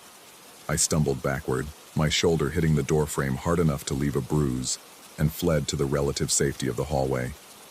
The moment I crossed the threshold, sound returned like a slap. The air conditioning roared back to life, the compressor kicking in with mechanical determination. Normal house noises resumed. The refrigerator's hum, the settling of pipes, the distant drone of traffic. I sat heavily on the hallway floor, my back against the opposite wall, staring at the guest room door that I'd somehow managed to pull shut behind me. My hands were shaking. I noticed this with the same detached interest I'd felt while observing the figure. Clinical analysis seemed like the only way to maintain sanity. Adrenaline response, fight or flight activation, perfectly normal physiological reactions to perceived threat, except I couldn't categorize what I'd perceived. The rational part of my mind, the part trained in engineering and problem solving, offered explanations. Optical illusion caused by the contrast between light and shadow, auditory hallucination brought on by stress and isolation, carbon monoxide leak affecting brain function, heat exhaustion despite the air conditioning. None of these explanations accounted for the physical sensations, the cold against my feet, the pressure change when the whispers stopped, the way the smoke had moved with apparent intelligence. I remained in the hallway for over an hour, occasionally shifting position when my legs cramped, but never taking my eyes off the guest room door. Somewhere during that vigil, I'd retrieved a knife from the kitchen, when, I couldn't recall, the weight of it in my hand provided minimal comfort, a tangible reminder that I was still capable of physical action, even if my mind was unraveling. The air conditioning cycled on and off with mechanical precision. Each time it shut down, I tensed, expecting the silence to return, expecting to hear whispers seeping through the door. But the house maintained its normal acoustic environment, and eventually the ordinary sounds began to feel protective, rather than merely present. When I finally stood up, my joints protested with sharp pains that anchored me firmly in physical reality. I approached the guest room door with the caution of someone defusing a bomb, turning the handle slowly and pushing it open just wide enough to see inside. Empty. Completely, utterly normal. Afternoon sunlight slanted through the blinds, illuminating dust motes that danced in lazy spirals. The laptop bag waited on its box, undisturbed. No shadows in impossible places, no lingering cold spots, no residual whispers. Just a neglected room filled with abandoned possessions. I grabbed the laptop bag and retreated immediately, closing the door firmly behind me. The notebook was exactly where I'd expected it to be, filled with sketches and measurements that seemed to belong to someone else's life. I spent the rest of the day working at my kitchen table, forcing myself to focus on technical drawings and material specifications, anything concrete enough to occupy my mind. But concentration proved elusive. I found myself pausing frequently, listening for sounds that weren't there, checking over my shoulder for movement in my peripheral vision. The house felt different now, as if the brief encounter had shifted some fundamental aspect of its character. Doors that had always opened smoothly now stuck slightly. Floorboards creaked in patterns I didn't recognize. The air conditioning's rhythm seemed irregular, hesitating at unexpected moments. That night I moved my mattress to the living room and slept with every light on. The darkness beyond the windows pressed against the glass with unusual persistence, and I found myself checking the locks repeatedly, though I couldn't explain what I thought might be trying to get in or out. The next morning brought no relief. If anything, my hyper-awareness had intensified. I noticed details that had previously escaped my attention. The way shadows fell at odd angles in certain corners, how some rooms felt colder than others despite the central air, the fact that the guest room door appeared slightly ajar, even though I was certain I'd closed it tightly. I called the landlord about a possible gas leak. He arrived that afternoon with a detection device that registered nothing unusual. He checked the air conditioning system, tested the electrical outlets, even examined the guest room thoroughly while I waited in the hallway, fighting the urge to warn him about things I couldn't name. Everything checked out fine, normal, safe. After he left, I stood outside the guest room for another hour, studying the doorframe where I'd seen the black smoke pooling. In the clear afternoon light, I could see small discolorations in the wood, subtle staining that looked almost like water damage, except the patterns were too precise, too deliberately traced along the molding's edges. I ran my finger along one of the stains and felt a distinct coolness, as if the wood itself was several degrees colder than the surrounding air. The sensation traveled up my arm, raising goosebumps and triggering a memory of the cold smoke around my feet. Physical evidence, something I could measure, document, prove to myself that the experience had been real. I photographed the stains with my phone, planning to research wood discoloration, temperature variations, anything that might provide a rational framework for what I'd observed. The photos showed nothing.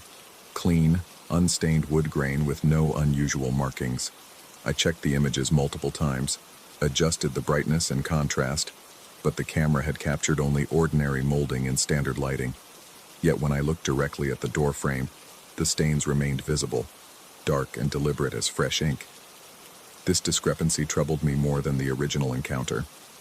Hallucinations were one thing, stress-induced, temporary, treatable, but selective perception that affected only direct observation while evading electronic documentation suggested something far more complex and disturbing. I began to question other aspects of my experience. Had the whispers been real? Was the figure actually there? Or had my brain constructed it from shadows and expectation? How much of my memory could I trust when physical evidence contradicted photographic records? The uncertainty became its own form of torture.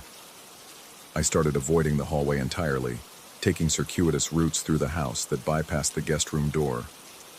But avoidance only increased my hypervigilance. I caught myself straining to hear whispers that might be seeping through the walls, scanning corners for movement that shouldn't exist, testing surfaces for temperature variations that instruments couldn't detect. Sleep became sporadic and unsatisfying. I dozed in chairs, jolting awake at sounds that might have been the house settling, or might have been something else entirely. The boundary between dreams and waking thoughts blurred until I wasn't certain which reality I was inhabiting at any given moment. 3 days after the initial encounter, I forced myself to enter the guest room again.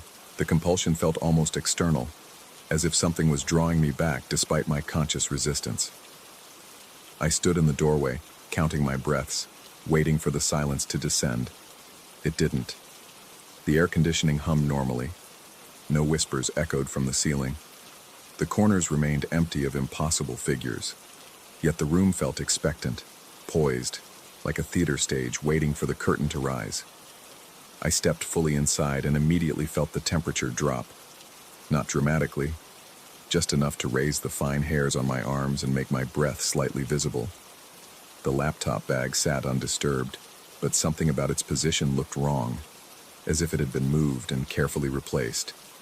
The stains on the doorframe were darker now, more defined. They formed patterns that almost resembled symbols or letters, though in no alphabet I could recognize. When I touched them, the cold sensation was stronger, more insistent, traveling up my arm and settling in my chest like a physical weight. I retrieved the laptop bag quickly and left, but the cold feeling persisted for hours afterward, a constant reminder that something fundamental had changed in my ordinary suburban rental house. The rational explanations were becoming harder to maintain. Carbon monoxide poisoning didn't explain selective photographic blindness. Stress hallucinations didn't account for physical temperature variations. Sleep deprivation might cause auditory and visual disturbances, but not the tactile sensations that lingered long after leaving the guest room. I began to consider possibilities I'd previously dismissed as fantasy. Maybe the house had a history I wasn't aware of. Maybe the previous tenant had left for reasons unrelated to financial hardship. Maybe some places are naturally thin, permeable to things that exist in the spaces between normal reality. Or maybe isolation and professional failure had finally pushed me past the breaking point, and I was experiencing a carefully orchestrated psychological breakdown that felt supernatural, because admitting to mental illness was more frightening than believing in ghosts. Both explanations terrified me equally. Today marks 1 week since I first entered the guest room. The stains on the door frame now extend halfway down the wall, forming intricate patterns that shift slightly when I'm not looking directly at them.